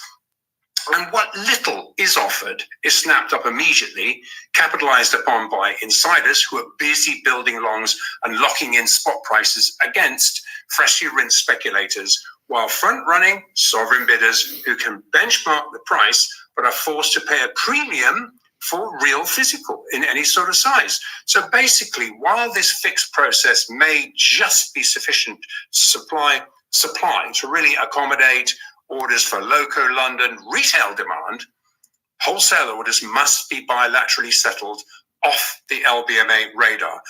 This fix only represents a tiny fraction of what is actually globally physically sought. So this bottlenecking effort exposes the rigged but still accepted global gold fixes being benchmarked solely for squaring derivatives. This is the key. That's what they're doing. And it's understood. And it's exactly what we witnessed into end-of-month derivative fixing yesterday, which waited for London to exit to use the thinnest daily liquidity conditions to square off derivative bets. But with so little physical on offer, this rigged paper market setup completely misrepresents real supply-demand fundamentals, requiring a significantly higher price to bring physical on offer to the market. So the gap between what is on offer at the PM fix and global demand must be sourced from alternative real physical global exchanges where large premiums to the spot fix are then added to the benchmark price. The larger the size sought for immediate delivery, the larger the premium. Now, given Russia is openly seeking to buy every ounce that can be exchanged for commodities at the paper diluted prices, the official PSYOPs war has shifted to trying to disincentivize this trade. But as the global markets suck up mispriced bullion, their efforts are doomed to fail. Now, if you think about it. So what does that tell you? Russia wants to buy every ounce of gold at $2,000 an ounce because they know it's bullshit. And that's all. So we now know who benefits out of the cheap price. So is Russia the ones behind having JP Morgan keep doing these derivative, ridiculously low $2,000 an ounce price? So when I go to the gold store and I laugh because they're selling gold at physical gold at paper prices, now you can understand why. So it looks like the ones that are really winning here are Russia. They're the ones who are buying the gold every ounce they can get. And now with this Basel III compliant, before they didn't have to give them physical gold, they now have to. So when there's an option and derivative and we're selling 1,000 ounces of gold, Russia's saying, fine, I'm buying it. And you got to give it to me. And now they got to give them to them. But there's not that much gold left. They own 100,000 tons, Russia, China. Out of 144,000 tons, they produce 3,000 tons a year is all. So there's not a whole lot out there. It's very limited supply and demand. So that's what you have. So a little bit more. Not rocket science. Not rocket science. I hate plus that. Minus 30% discount being offered by the Russian central bank to allow payment for oil, gas, and commodities, along with the offer to buy every ounce of gold offered by commercial banks against this trade, has added a floor under the paper gold price, and that very short term can only be defended by trying to stop physical gold from being offered for sale. And therein lays the rub. That is the problem. That for the insiders, for the cartel, the global physical market increasingly transacts outside of the siloed CME LBMA paper market hub. And this is indirectly choking off fractionally held physical gold underpinning these massive underwater, long-standing local London derivative bets. Also, with regard to the very large influx of safe haven central bank and sovereign sized physical gold orders, not a single ounce will return into the cartel's legacy system. This will greatly reduce the ability for the Fed to gain downside transaction on any lull in geopolitical drivers, which we've seen one or two of. And the central bank sovereign orders at the spot 2,000 round number, it did trigger, and it will impact the legacy market. And obviously, as we've said, we always expect a fight at a round number. No surprises there. No, Andrew, that's fascinating. Now, before I forget, our Live from the Vault team said they received Why is this guy even on? About how silver's faring, in these markets here, especially from me, by the way. But can you tell us what you're seeing from a silver wholesale market perspective? There you go, Bobby. And I'm sure he doesn't really say much. A lot of people are influenced by you, Shane. We know you're the silver man. Yes, Shane, the elephant in the room is the lagging silver price, which for options or derivative purpose, actually has been deliberately contained into first notice, which was on Monday, and delivery yesterday. And while the November contract was illiquid, the one that just expired, so is the rigged London VIX, both of which are solely in the hands of the house market makers who employed multiple two-way flushes of all the moving average triggers. What you just simply have to look at a chart, look at where the moving average triggers are, and you'll see where if they get a lull or an opportunity, they will hunt out buy stops, short stops. They'll hunt out anything they can on these two-way rinses. And what they're trying to do is halt any spec-driven breakout. They're really trying to disincentivize. Oh, silver, no, you can't buy silver to go down. In the process, specs have once again been wrong-footed as silver was rigged below 23 again. And that was purely for derivative purpose. Guess who's on the long side of every one of their naked short sales? None of these house control containment algorithms, so illiquid is this CME LBMA driven action. What it does is evidence market riggers expanding what should be a natural contango, i.e., look, this contract, the December contract expires on the 27th of November. Really, at this point there should be, right now, we should be looking at about maybe a 2-cent contango, i.e. the price of the futures for carry costs, insurance costs, should be obviously slightly higher than the spot price. Oh no, on Friday we saw it expand to 24 cents. what the heck? I mean, this rigged contango should severely contract now, though. And the next liquid month month out is March 2024, which has current contango of 34 cents. Look, to answer your question, given the off-grid fiscal buying strength out of India and China, this counterintuitive action has coiled silver for a rally into December options expiry on the 27th of November, where the commercial sweet spot is actually closer to $25. But Shane, as of usual, and everyone, all of this aside, there's only one. So he didn't really answer silver. Not quite sure. I think his question was, well, when is silver going to go to way up? And he doesn't get an answer.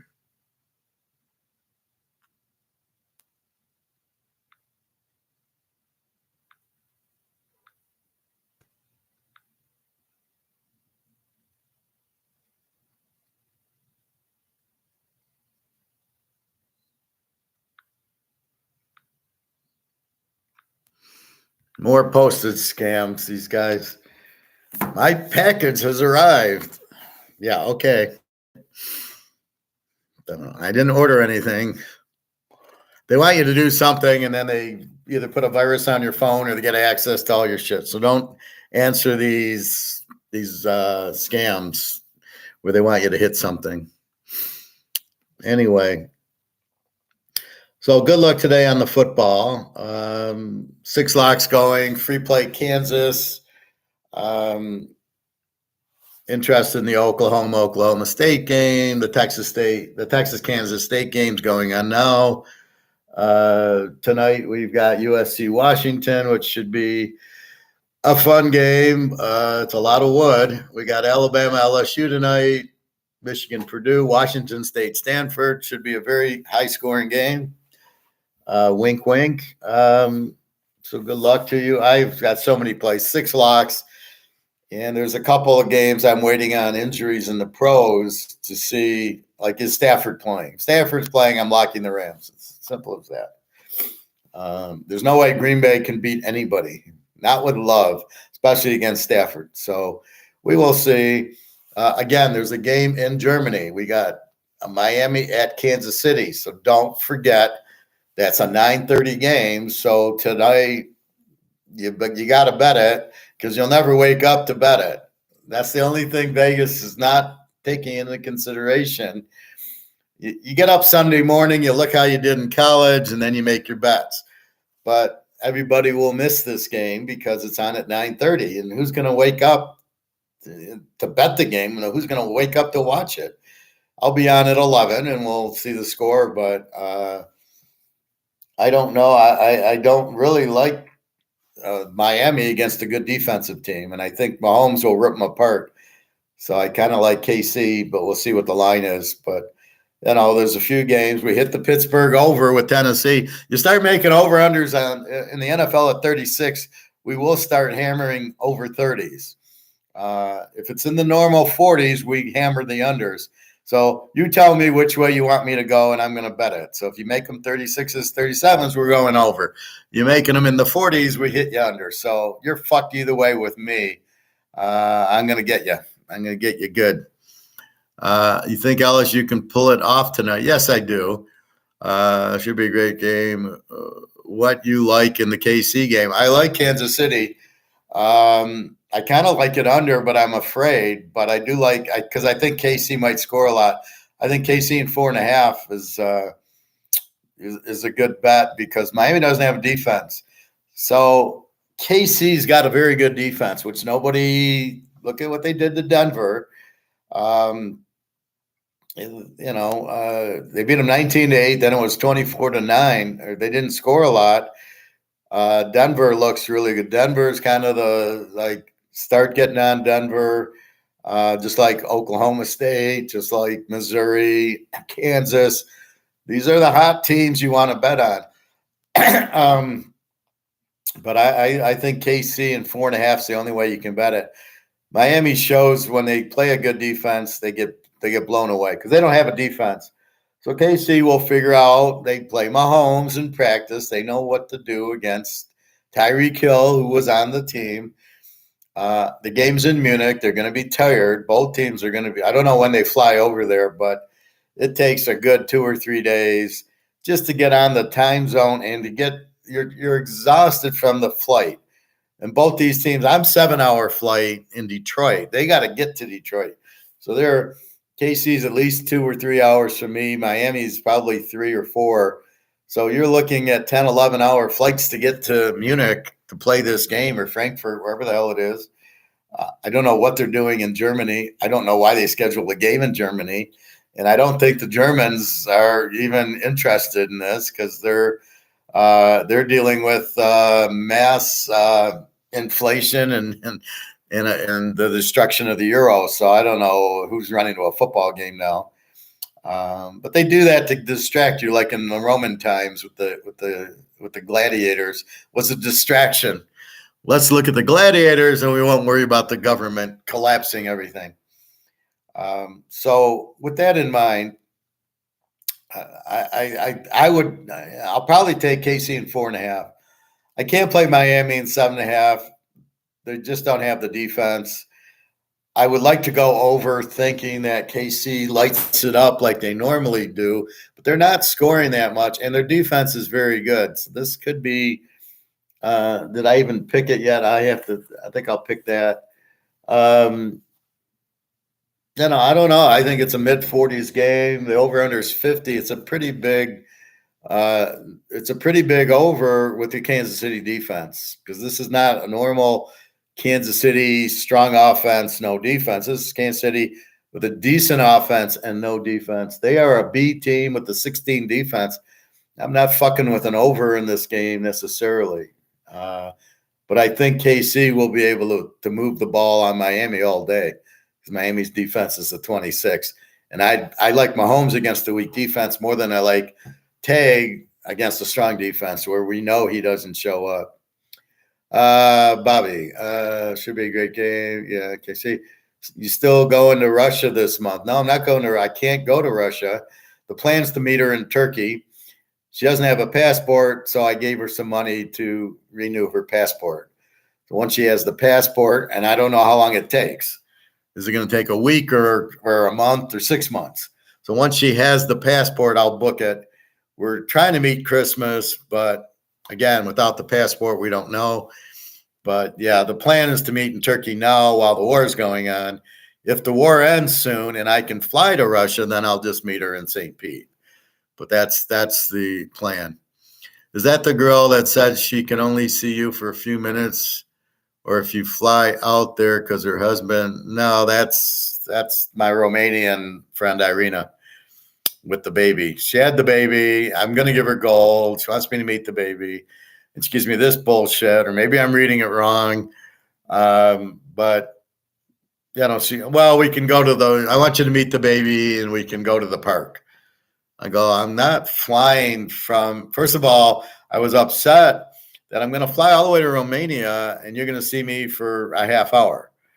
Then I'm upset is that you're letting your husband control you. That's why I did the control video. You're going to let your husband control you and he won't allow us to meet. And you're going to honor that? He lives in Germany doing construction work.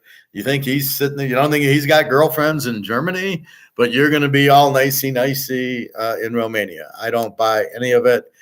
I take it personally. Like, well, if you don't want to see me, just say you don't want to see me. If you just want the gold, then, fuck you. I'm not going to give you the gold. And then you just turn her, oh, here's the gold. Okay, goodbye. Yeah, I flew all the way to Romania to deliver you gold. So what I don't get is when her father died, I paid for the funeral $500. I sent her to Egypt because she was depressed and crying for a year later. So I'm trying to help the girl out. Well, if your husband's such a great guy that you love him so much, he wouldn't pay for the fucking funeral of your father, $500. So either he's got no money or he's just an asshole. And either way, why are you with him? Are you controlled by him? Did he buy you? It's Romania. I wouldn't put that past him. She's very attractive. maybe he bought her. And then she makes a comment, well, if I knew what marriage was, I wouldn't have gotten married. And I'm thinking, then why are you still married? Just get divorced. Why would you be with a guy? I've never heard of this. The wife's father, who she loves, dies, and he won't pay $500 for the funeral. She's in Spain working as a waitress. She comes to me to get a ticket to fly back because she doesn't know enough Spanish to work at a Spanish restaurant. So she calls me to bail her out. Can you send me money to get a plane ticket? Where's your husband? So what the hell is going on here that your husband won't help you when you need it? He won't help your mother. He won't help you when your father dies. She's asked for money to feed the baby. And like, okay, I'm not an idiot. No, she doesn't normally ask for money like Jenna and Daria. I'm helping them with food and stuff like that. And Daria works, but it's the ruble, and I understand the inflation. So I don't mind giving them a little bit so they can eat and whatever. But Irina doesn't ask for that. She never asks for rent. She doesn't ask. Just once in a while, my dad's funeral, or we got to go to the church because it's the anniversary. I need money. She never really asked me for food. But I've said to her, well, have your husband pay. Well, he doesn't help with that. What are you fucking doing with the husband? The husband's supposed to take care of you, love you, and protect you. And if you need money for food and or for a funeral, where is he? I don't think she's lying about the father dying and she needs the funeral. She's too broken up about it, and she knows not to lie to me. So I'm sitting there trying to understand this. Like, are you controlled? Does he own you and you can't leave him? But he doesn't help you because he bought you. That's what I think. This is what I think happened, right? And she won't tell me that. And then all of a sudden she has a baby. And I'm like, I've known her for 10 years, 13 years. She never had a baby, all of a sudden she has a baby.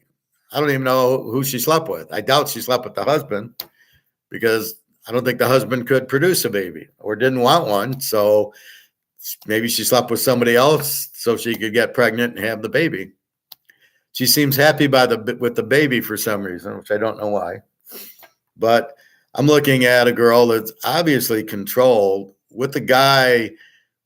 You see how pretty she is. Why would she stay with this guy if he won't help her? Sorry, she got in a car accident and she needed like a couple $100 to fix something. She said, I can't go to my husband. He thinks he's always right and he'll give me a hard time. I'm like, why are you with this guy? Now, if you're some 60-year-old ugly woman at the bar, I can understand that. You can't get anybody else. That's not Irina. We clearly see how pretty she is. She could have another guy in 5 seconds.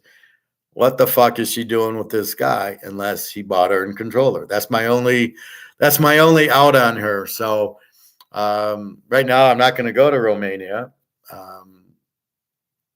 till she apologizes and explains this whole thing. I have nothing more to say to her. I'm basically closing the door on her because I don't like what I'm hearing. I don't like that after all I did pay for the funeral. I did send her to Egypt. I did bring her back from Spain with a ticket. I helped her in Sweden when she was a waitress. I've done all this stuff. And if that's how little I mean to her, that, well, we can meet you and go to the park, for a little bit because my husband won't allow it. So you're still under the control of your husband. But when you need help, you come to me. No, it doesn't work that way. It's either a two-way street or nothing. So she's choosing nothing because I can't fly to Romania for an hour, right? I can't fly and then later that night fly home. It's too expensive. And I like Romania. There's a lot of nice restaurants that are cheap because of the currency. But if I'm going to go, I'm going for 4 or 5 days just because of the jet lag and everything else. And, it's a nice city. So, I'd go to the water park and nice restaurants and shopping and stuff like that. So I'm not really looking to go for, 1 day. Why would I meet you for a couple hours at the park? You want me to meet your baby? Why? I mean, it's like, that means like I'm a good friend of yours, but you can't because your husband won't allow it. Who the fuck listens to their spouse in the first place? If that's the case, you should get divorced. You shouldn't stay with the guy. I told her, I said, my girlfriends can do what they want. If they want to see another guy or girl, they go and see another guy. I don't care. I don't control them. But if they had a friend like I am to you, and you wanted to meet me, so if I'm the husband and you have a good friend that's coming from America, and he wants to, then go see him. That's okay. Go see him for a few days. Don't stay with him. I'm not asking her to stay in the hotel with me. I'm just saying I'm going to be in town. I'd like to see you for a few days. So that's all I'm saying. This is not sexually, and this is not to stay in the hotel. This is just, I'm coming into town. Why don't we let's go have lunch one day, dinner one day, see the baby. We can go shopping, whatever, a normal type of vacation. So that's where I'm at. And for her to say that was just very rude. I'm like, well, if you don't care about me, then go fuck yourself. I don't deserve that. You needed help. I was there. Your father died. I paid for the funeral. You'll meet me in the park for an hour so I can meet the baby, give you gold, and then you'll take off. Like, who cares? Well, if that's what you think of me, then stop asking me. I'm not going to help you anymore. How long is the flight? It's probably 10 hours. It's 7 hours to Germany, and then you got to wait, and then you fly from Germany to Romania. It's another 2 hours.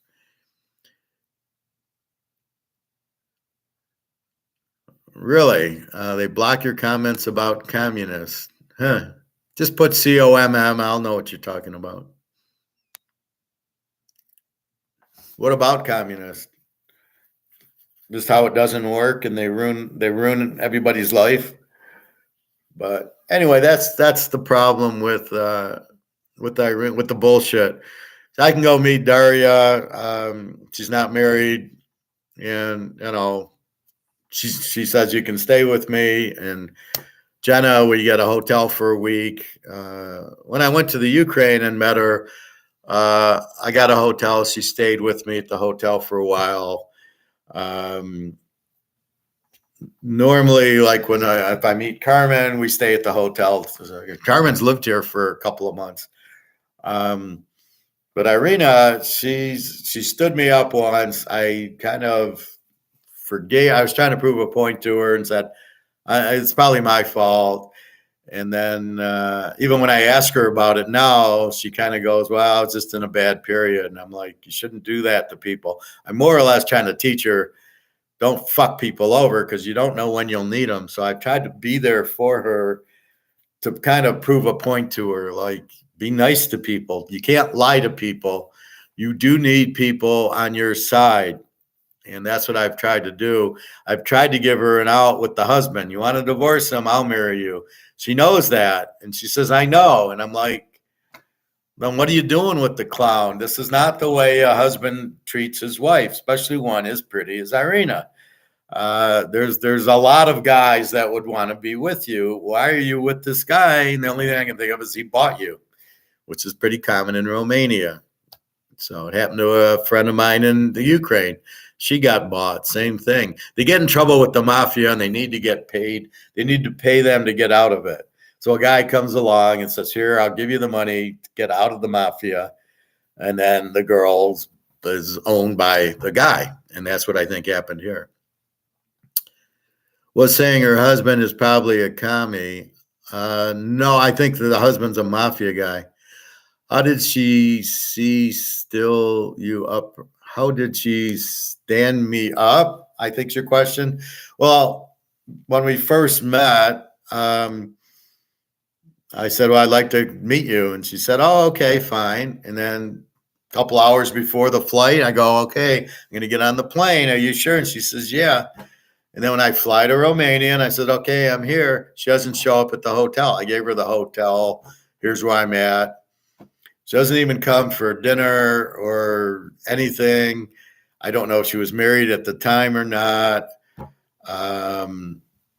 So she just doesn't show up. She says, I didn't think you'd fly halfway around the world to meet you. I go, why not? I told you I was flying. I gave you the flight info. How do you fucking just not show up? And if you changed your mind about sex, then just say that. Well, I want to meet you, but no sex right now. Okay, fine. But she just doesn't show up at the hotel. I'm there for 2 weeks. So I ended up meeting another girl and spending time with her and just shaking my head going, I don't understand it. And then when I got home, I said, where the fuck were you? She put on makeup and made it like, well, no, she then later said, I'll come to you.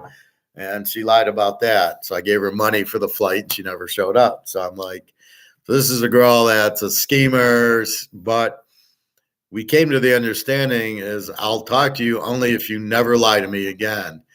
Again, I was trying to teach her a lesson. Like, if you play people, it's not good. You're going to get hurt. You'll probably get killed. Fortunately, with me, I'm not going to hurt you or kill you, but I will try to teach you a lesson that if you have good friends in life, it makes life easier. You can trust somebody, and you shouldn't be doing what you're doing. Obviously, this is Romania. Yeah, they're communist, and that's kind of how they play the games there. They try to steal your money and scam you, and that's what they do. And that's what she was doing with me. Problem is, she then kind of understood me. And then when her dad died, he did die. Then I don't know what she was doing with the husband. I don't even know if she's really married or not. I saw her in a wedding dress, so I assume she's really married, but I don't really know. I think the guy's mafia because she said, "Oh, he's doing construction." Yeah, well, that's mafia. He doesn't smile. I've seen pictures of them together when I was on Facebook, and he never smiles. She's smiling at him like he owns her. He doesn't smile back. I always thought he owned her and was mafia. Because if you're really with a girl like Irina, you're smiling a lot, right? So I always thought he had girls on the side. He was mafia, and she's owned by him. That's my conclusion of that. There's no way she's with them for the hell of it because he's never around, and then he won't allow her to meet. Makes no sense to me. After all I've done for her, how she would even listen to him about being allowed to meet me makes no sense. Who would do that? Like I said, I'm with Jenna. We went to Barcelona. She's spending time with her girlfriend. What am I going to say? No, you can't spend time with them. And the girlfriend's husband. And my back's hurting, and they're out. The three of them are out shopping. That's why I got mad. They're out shopping, and my back's hurting. I needed her to help me. And she's out with that. And then she leaves to go walk the dog. And I'm like, fuck you. So, I don't see Daria ever doing that.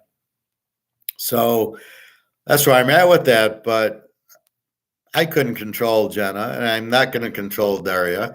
I don't know how this guy's controlling Irina.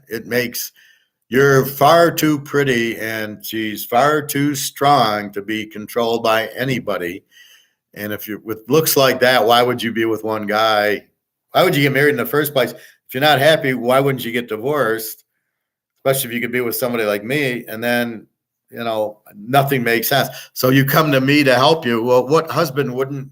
The father dies and you won't help her with the funeral?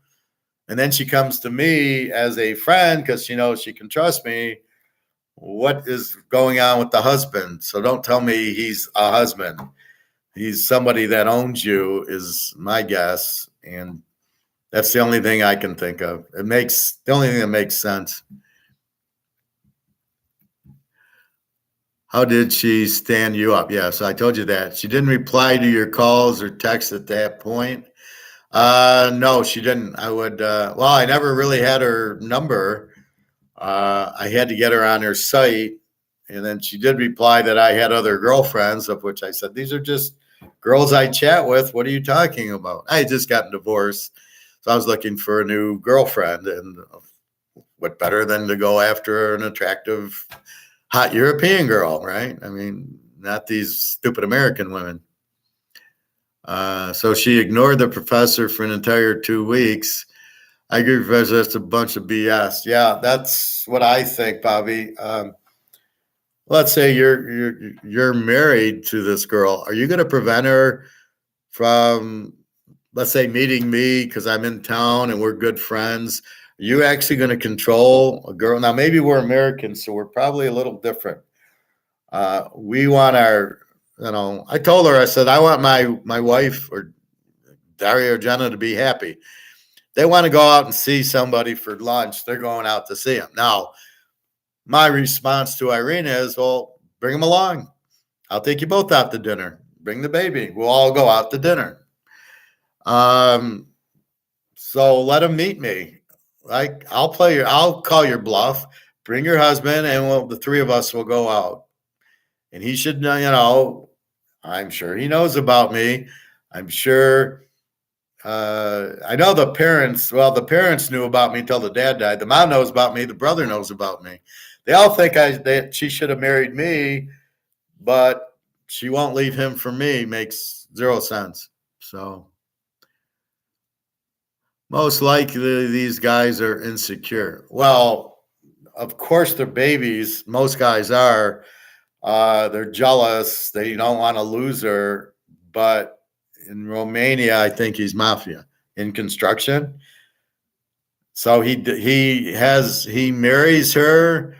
You think she's going to marry some broke guy with her looks? She's not marrying a broke guy. So the guy won't help her with the car accident. He won't help her with the father's funeral. He won't help her. She has to work at a grocery clerk or at a restaurant. He has no money, and she marries this guy, and she stays with him. Are you fucking kidding me? Girls that look like Irina do not stay with a guy who has no money. That's the point of being a girl who looks like Irina. Same thing with the Russian girls. The Russian girls will trade up. They meet a guy with more money. The Russian girl knows how pretty she is. And she knows it's about money. Look at Jenna. She asked me plenty for money. We're not married. So you're telling me that Irina's husband won't help her with diapers and food for the baby? Won't help with the father, won't help her get her home. Okay, explain the one where she's in Spain as a waitress. She doesn't know enough Spanish. So she sits there and calls me, can you send me a plane ticket? The job isn't what I thought. I don't know enough Spanish. They got me doing dishes, not waiting tables. I don't do dishes. Help me. Can you fly me back to Romania? And it's a couple $100 I send her to get a plane ticket, or I send her a plane ticket, whatever. Why isn't she going to her husband for that?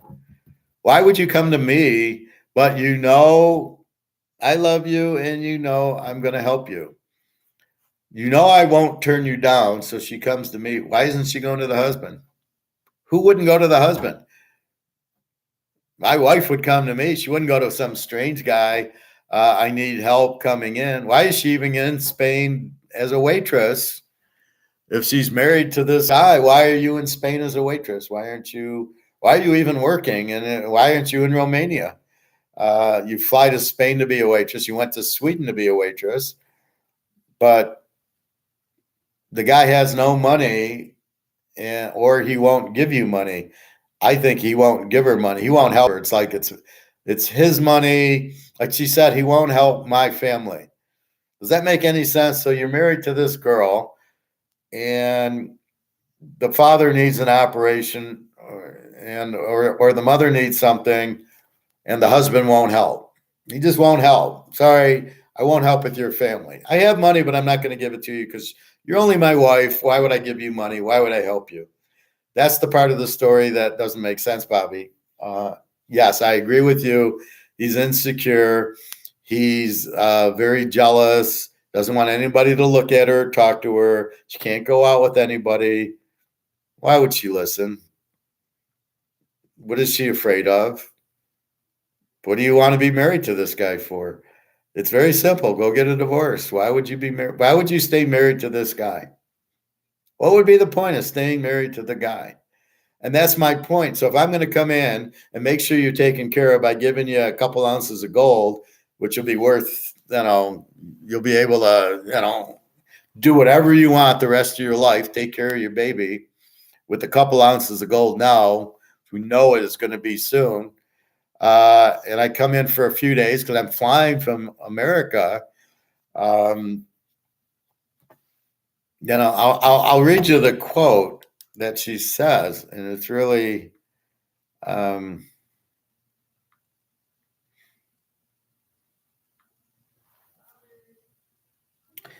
unfortunately, we can't spend too much time together because my husband would never agree. But I will for sure meet you one day, and I want you to meet my baby. Maybe we go to a park somewhere. We'll see. Then she says, trust me, if I knew how marriage is, I would never get married. So why would you get, I want to send Daria a picture. Why would you then stay married?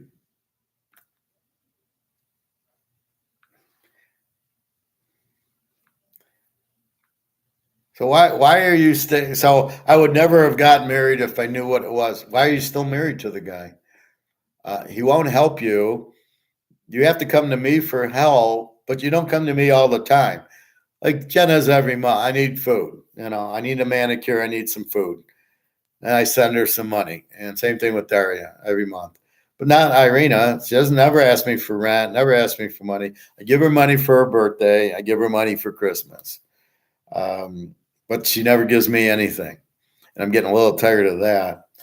But what are you doing with the husband? I don't understand that. Does that make any sense to you? I get the guy's insecure, but I also think he's in the mafia. Why else would she stay with him? I mean, are you going to tell me Romanian girls are so loyal that once they get married, they never get divorced? And only unless they're scared. So I don't buy any of this shit. So I gave her a good tongue lashing and said, I'm really pissed at you right now. And that was a few days ago. I haven't responded because I'm too emotional. I want to be calm when I do respond, but I don't know. Hey, Greg or John. We're just talking about Irina. So she won't meet me because the husband won't allow it, even though I saved her life 3 or 4 times. So I'm a little bit, she knows I'm coming from America. So, oh, good. I'll give you a little time at a park, see my baby, give me some gold, and I'll talk to you later. So, I'm not, I got bigger fish to fry. I'm going to go meet, I got to spend money and meet Daria soon. Either the war ends, I go to Russia, or we go to Turkey when she gets the passport. So I got to save money for that, for a real friend, not for this shit. Anyway, so that's my point. Again, it's games. And this is why you must learn the game before you get involved. What is going on?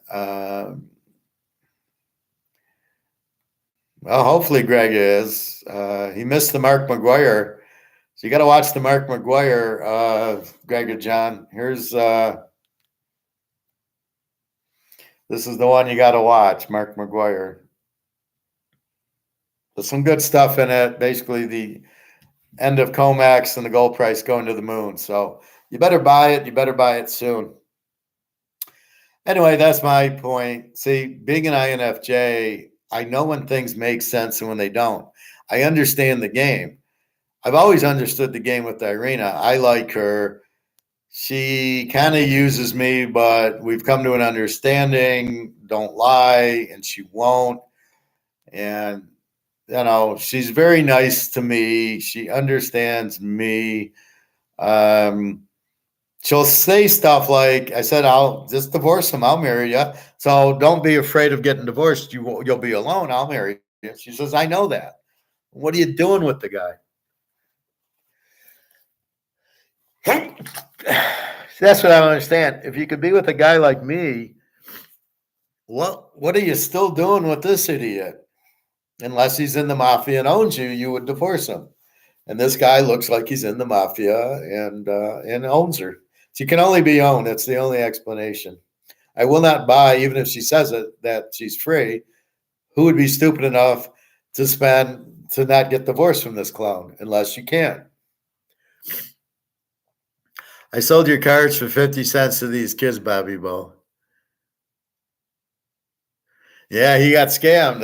Depends on the condition. Like this card here, I would never let go for 50 cents. This is perfectly centered. This has got to be at least $10, ungraded. And then there's this one that I found, the 50 count Mahomes card. I don't know. I'm curious what that'll fetch as a PSA 10. But again, that's the difference. That's what I was showing the other day. This is only 50. This price you buy will hold. There's only 50. But how many of these are there? They actually do have serial numbers, don't they?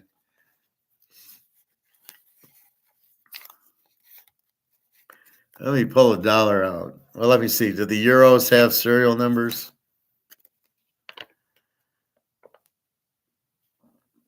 So does this mean there's 38 billion euros? Let's see, hundreds, thousands, millions. Does this mean it's 3,878,000,000? This is 3 billion euros. Is that what this number means? Anyway.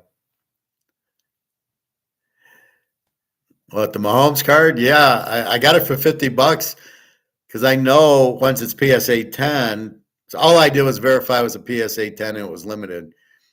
And then I know it's Mahomes, so I know it's going to be worth a fortune. But that's, again, being an INFJ, you understand the way the game is. So you always got to understand the game.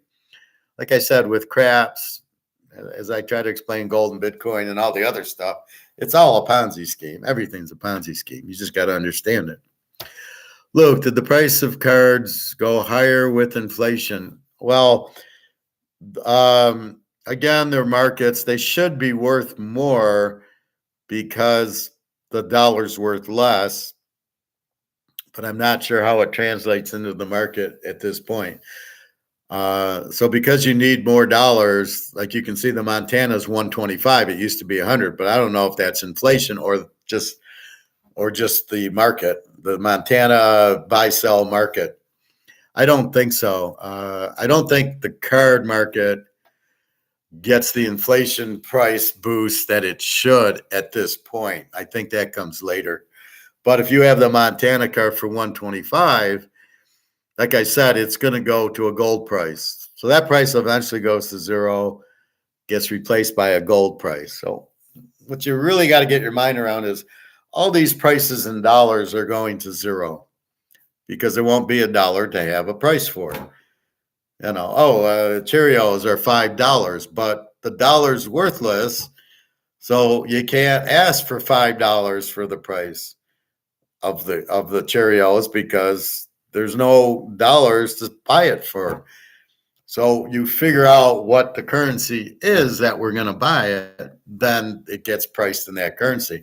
So there might be a US dollar too, which I think is coming 2024, as is the euro and the Japanese yen and the Canadian. They're all coming out with 2024 new dollars because of the inflation, and they're going to try to made off everybody into believing that these have a value.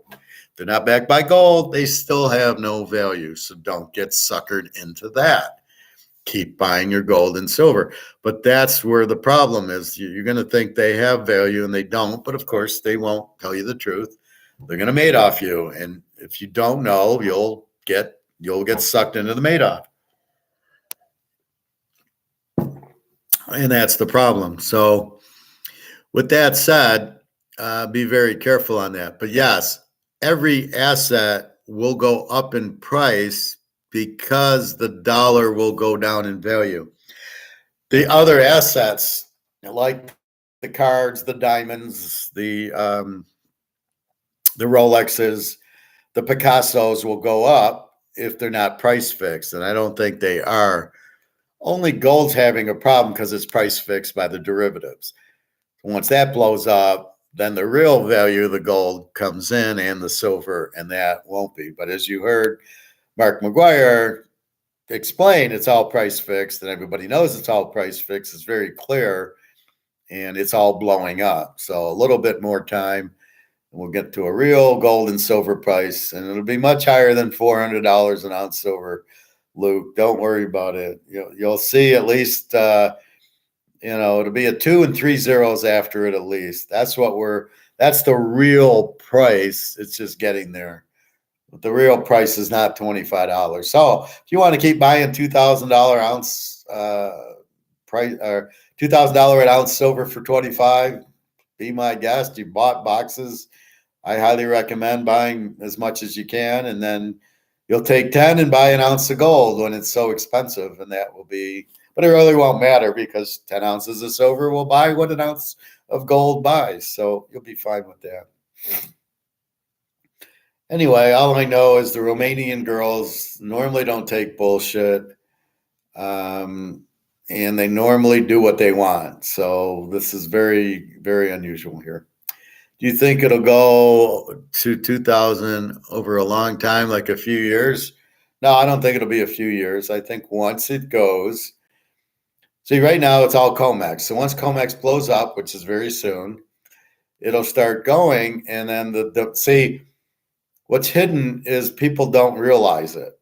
But as soon as they start opening their eyes, realizing that, wait a minute, silver's not no value $25. Once they start realizing silver's really a much more expensive thing, and once they realize this is worthless, once they realize that this has no value and silver and gold do, you're going to see a snowball effect. You'll see the frenzy like the Titanic. That's why I bring it up. When it hits the iceberg, only me and Bobby run to the lifeboat at that time going, it's going to sink. Let's get the fuck off. Most people don't realize it's going to sink until the water's up to their waist in the boat and the boat's going down. They're going, I think it's going to sink. And there's this mass collection at the lifeboat.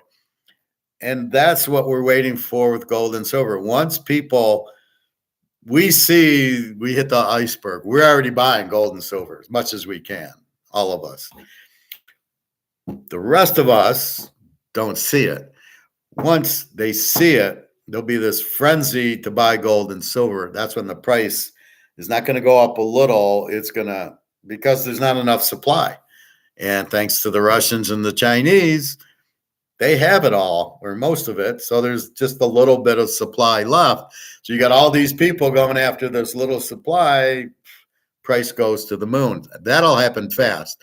So the initial, once silver hits 100, it hits 1,000. Right now, nobody thinks, oh, why would I own silver? And you've made that comment before on here. Why would I buy silver? It doesn't move. Yes, that's why nobody buys it. They're not interested. That's what JP Morgan's trying to do. So you stay in the dollar and you buy stocks and you stay in the banks. It's all a Ponzi scheme. We're keeping you in the banks and we make a lot of money off of you. And we keep you out of gold and silver because we can't compete with it. Now here comes Russia, and as Mark McGuire said, now there's the competition. Now they're competing with COMEX, blowing it up because nobody wants dollars, that they can get gold and silver, and it's a much higher price. Did you steal that Titanic line from Cowboy Man? No, he stole it from me. As you see, I had a video out about 2 months ago that had that example. So mine's dated. His is just, he watched me and stole it, and they don't want to give me credit because who am I? I'm only the professor, right? I don't know anything. I'm an idiot. So that's really the whole thing. So once people understand it, so once they think silver's a $25 item, that's all it's worth. Once it hits 100, everybody will realize, shit, the paper's what's really not worth anything. The silver, look at it at 100. And once people see it at 100, the frenzy goes in, and then it goes up. And so to answer your question, once the frenzy happens, that's what goes on. So it'll go up a little and it'll hit 100. And when it hits 100, it hits 1,000. So once it goes, then it's gone. Then everybody realizes and they all jump in. They're already look at the Costco, right? You made the comment. They're selling it over the coin store. So there's probably 21 or 2,200 at Costco, but I can go to the coin store and buy it for 2,100. I showed you the eBay. The coin store I go to is cheaper than eBay. So eBay's 2,100. It's probably 2,070 or 80. But once everybody realizes it, see, we realize we're already ahead of the game. I'm always ahead of the game. Once people realize it and it hits that $100, then everybody goes, "Oh my God!" And like Costco, everybody they can't keep enough, and it sells out. I don't know how many ounces they have. If they have 100 ounces or 1,000, they don't have much because there's not a lot out there, and they're all credits. They're not selling coins; they're selling the bars from Switzerland. So how much can they possibly have? But look at people buying that at 2,000. So once the people's mentality is once the price of the silver goes to 100, it gives them the comfort that, yeah, silver has a value. Yeah, I'm going to buy it. So once they get that, then the frenzy happens because they realize, this is what the real value is, and therefore I'm going to buy it. Then they start wanting it. The price goes up. So once they see 100, they'll realize it's really worth a lot more. They'll jump in because people are greedy and stupid. So they're not smart enough to understand it. But when they see it at 100, they'll assume, oh, it really has a value. I better buy it before it hits 200. And then once the frenzy happens, you'll see it at 1,000 to 2,000. Yeah. Well, that's why I get mad, Luke, because I clearly did a video. You can see Titanic versus gold. It's out there a couple months ago. As soon as I thought of it, right? I thought about it. That's the thing. The dollar's sinking, and then you're out as gold, and that's the Titanic. It's sinking, and you got to go to the gold boat. And what did the cowboy say? He said the same fucking thing. Oh, I guess you got to go to the gold boat. Yeah, where did you get that, motherfucker? How about when the time comes for us to sell? Do they coin stores have money on hand? Remember that one coin store I told you about around here? I'm sure the guy's got cash or he wouldn't be in business. Somebody will be there to buy it, or we'll go to Switzerland and go to Egon. We'll find places that will buy it. And like my guy will have it, but he'll give me a check for it, right? So he'll write me a check for $50,000, which I'll go to the bank in cash. But only I probably won't do 1 ounce for 50 grand. I'll probably do 1/10 of an ounce for 5 grand. And it depends what I need the money for. My money will go to zero because it's in US dollars. So at that point, I'll run and buy more gold with it. And then I'll cash it in at the higher price. And then, he'll give me a check, but I don't want dollars. So you'll have to be careful. You don't want dollars for it, but more than likely they'll give you a check. Well, what are they going to give you? Can they give you $1? Will the dollar have value? I'm not sure. So you'll probably wait for the new dollar to come out, and that's when the gold price will go to the moon. I thought Luke was going to ask when metals are going to go up. Well, yeah, he likes that question. Well, we already told him though it'll be January. I think he already brought that up that it would be January, right? And I said probably. Anyway, so the whole thing, all I know is Romanian girls are very strong girls. They do what they want. I don't believe if Carmen was married to me, and she did want to marry me, but she wanted it for a green card. And I said, I'm not marrying you for a green card. So you can get a green card. I turned her down. I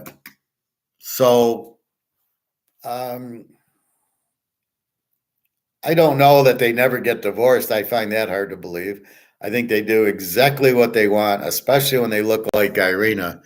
She does exactly what she wants, and I can't imagine if she's with the guy, there's a reason. And the only ring it could be is he's mafia or he has something on her. That's the only reason she's with him. It's not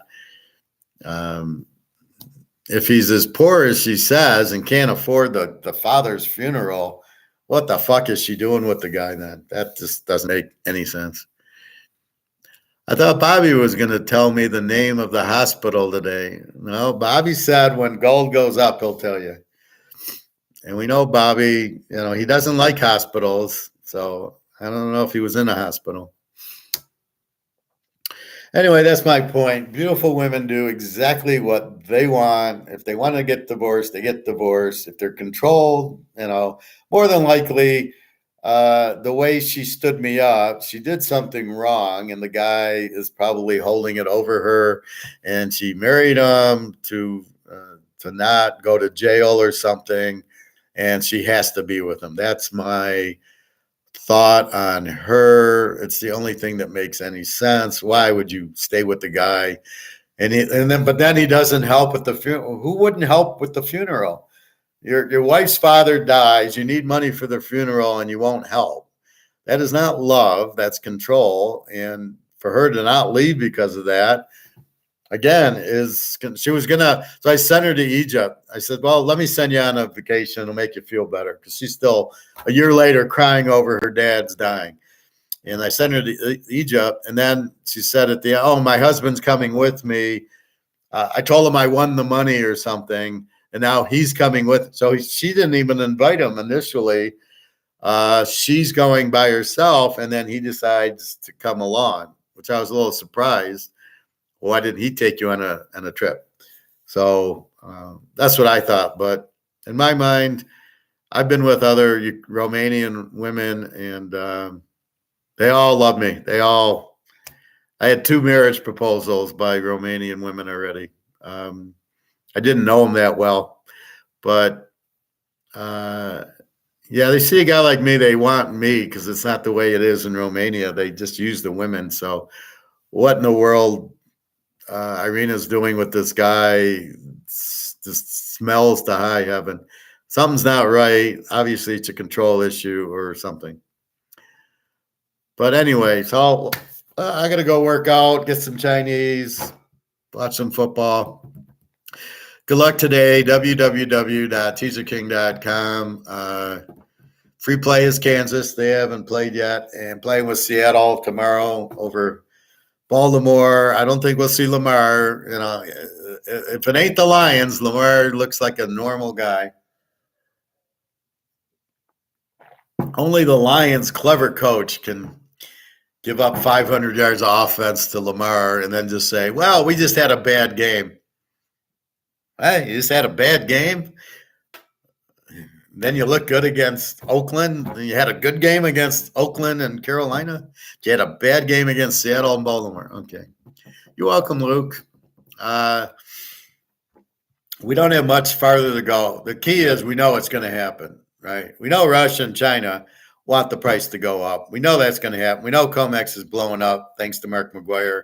Finally, a good show from him, not this bullshit where who knows what I think it's a plan. Yeah, okay, Mark. Nobody's asking about that. We know it's a Ponzi scheme. The whole fucking banking system and government is a Ponzi scheme. We get that. They get us to pay taxes. What the fuck is that about? Why are we paying taxes? We don't need a government involved in our schools, involved in all this other crap. Just make good laws and good money. That's the point of government. That's it. Get out of our lives. Don't control us. All right. www.teaserking.com. 6 locks going. I'll probably add some pro locks tomorrow once I finalize the injuries and everything.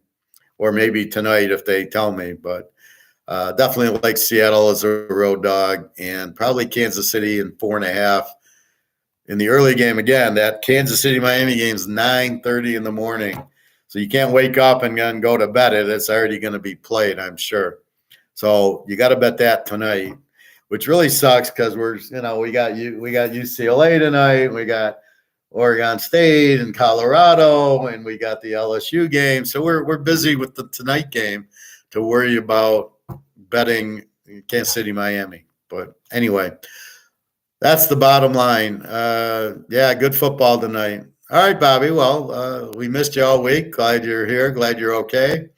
And take care. I'm off to the pool, and then I'm off to General Chow World, and then I'm back here to watch whatever's on at 4:00.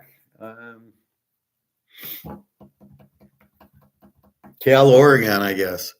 All right. Take care, everybody. Have a good day. I'll see you at 11 o'clock tomorrow as the 1 o'clock for the pros. All right. Take care.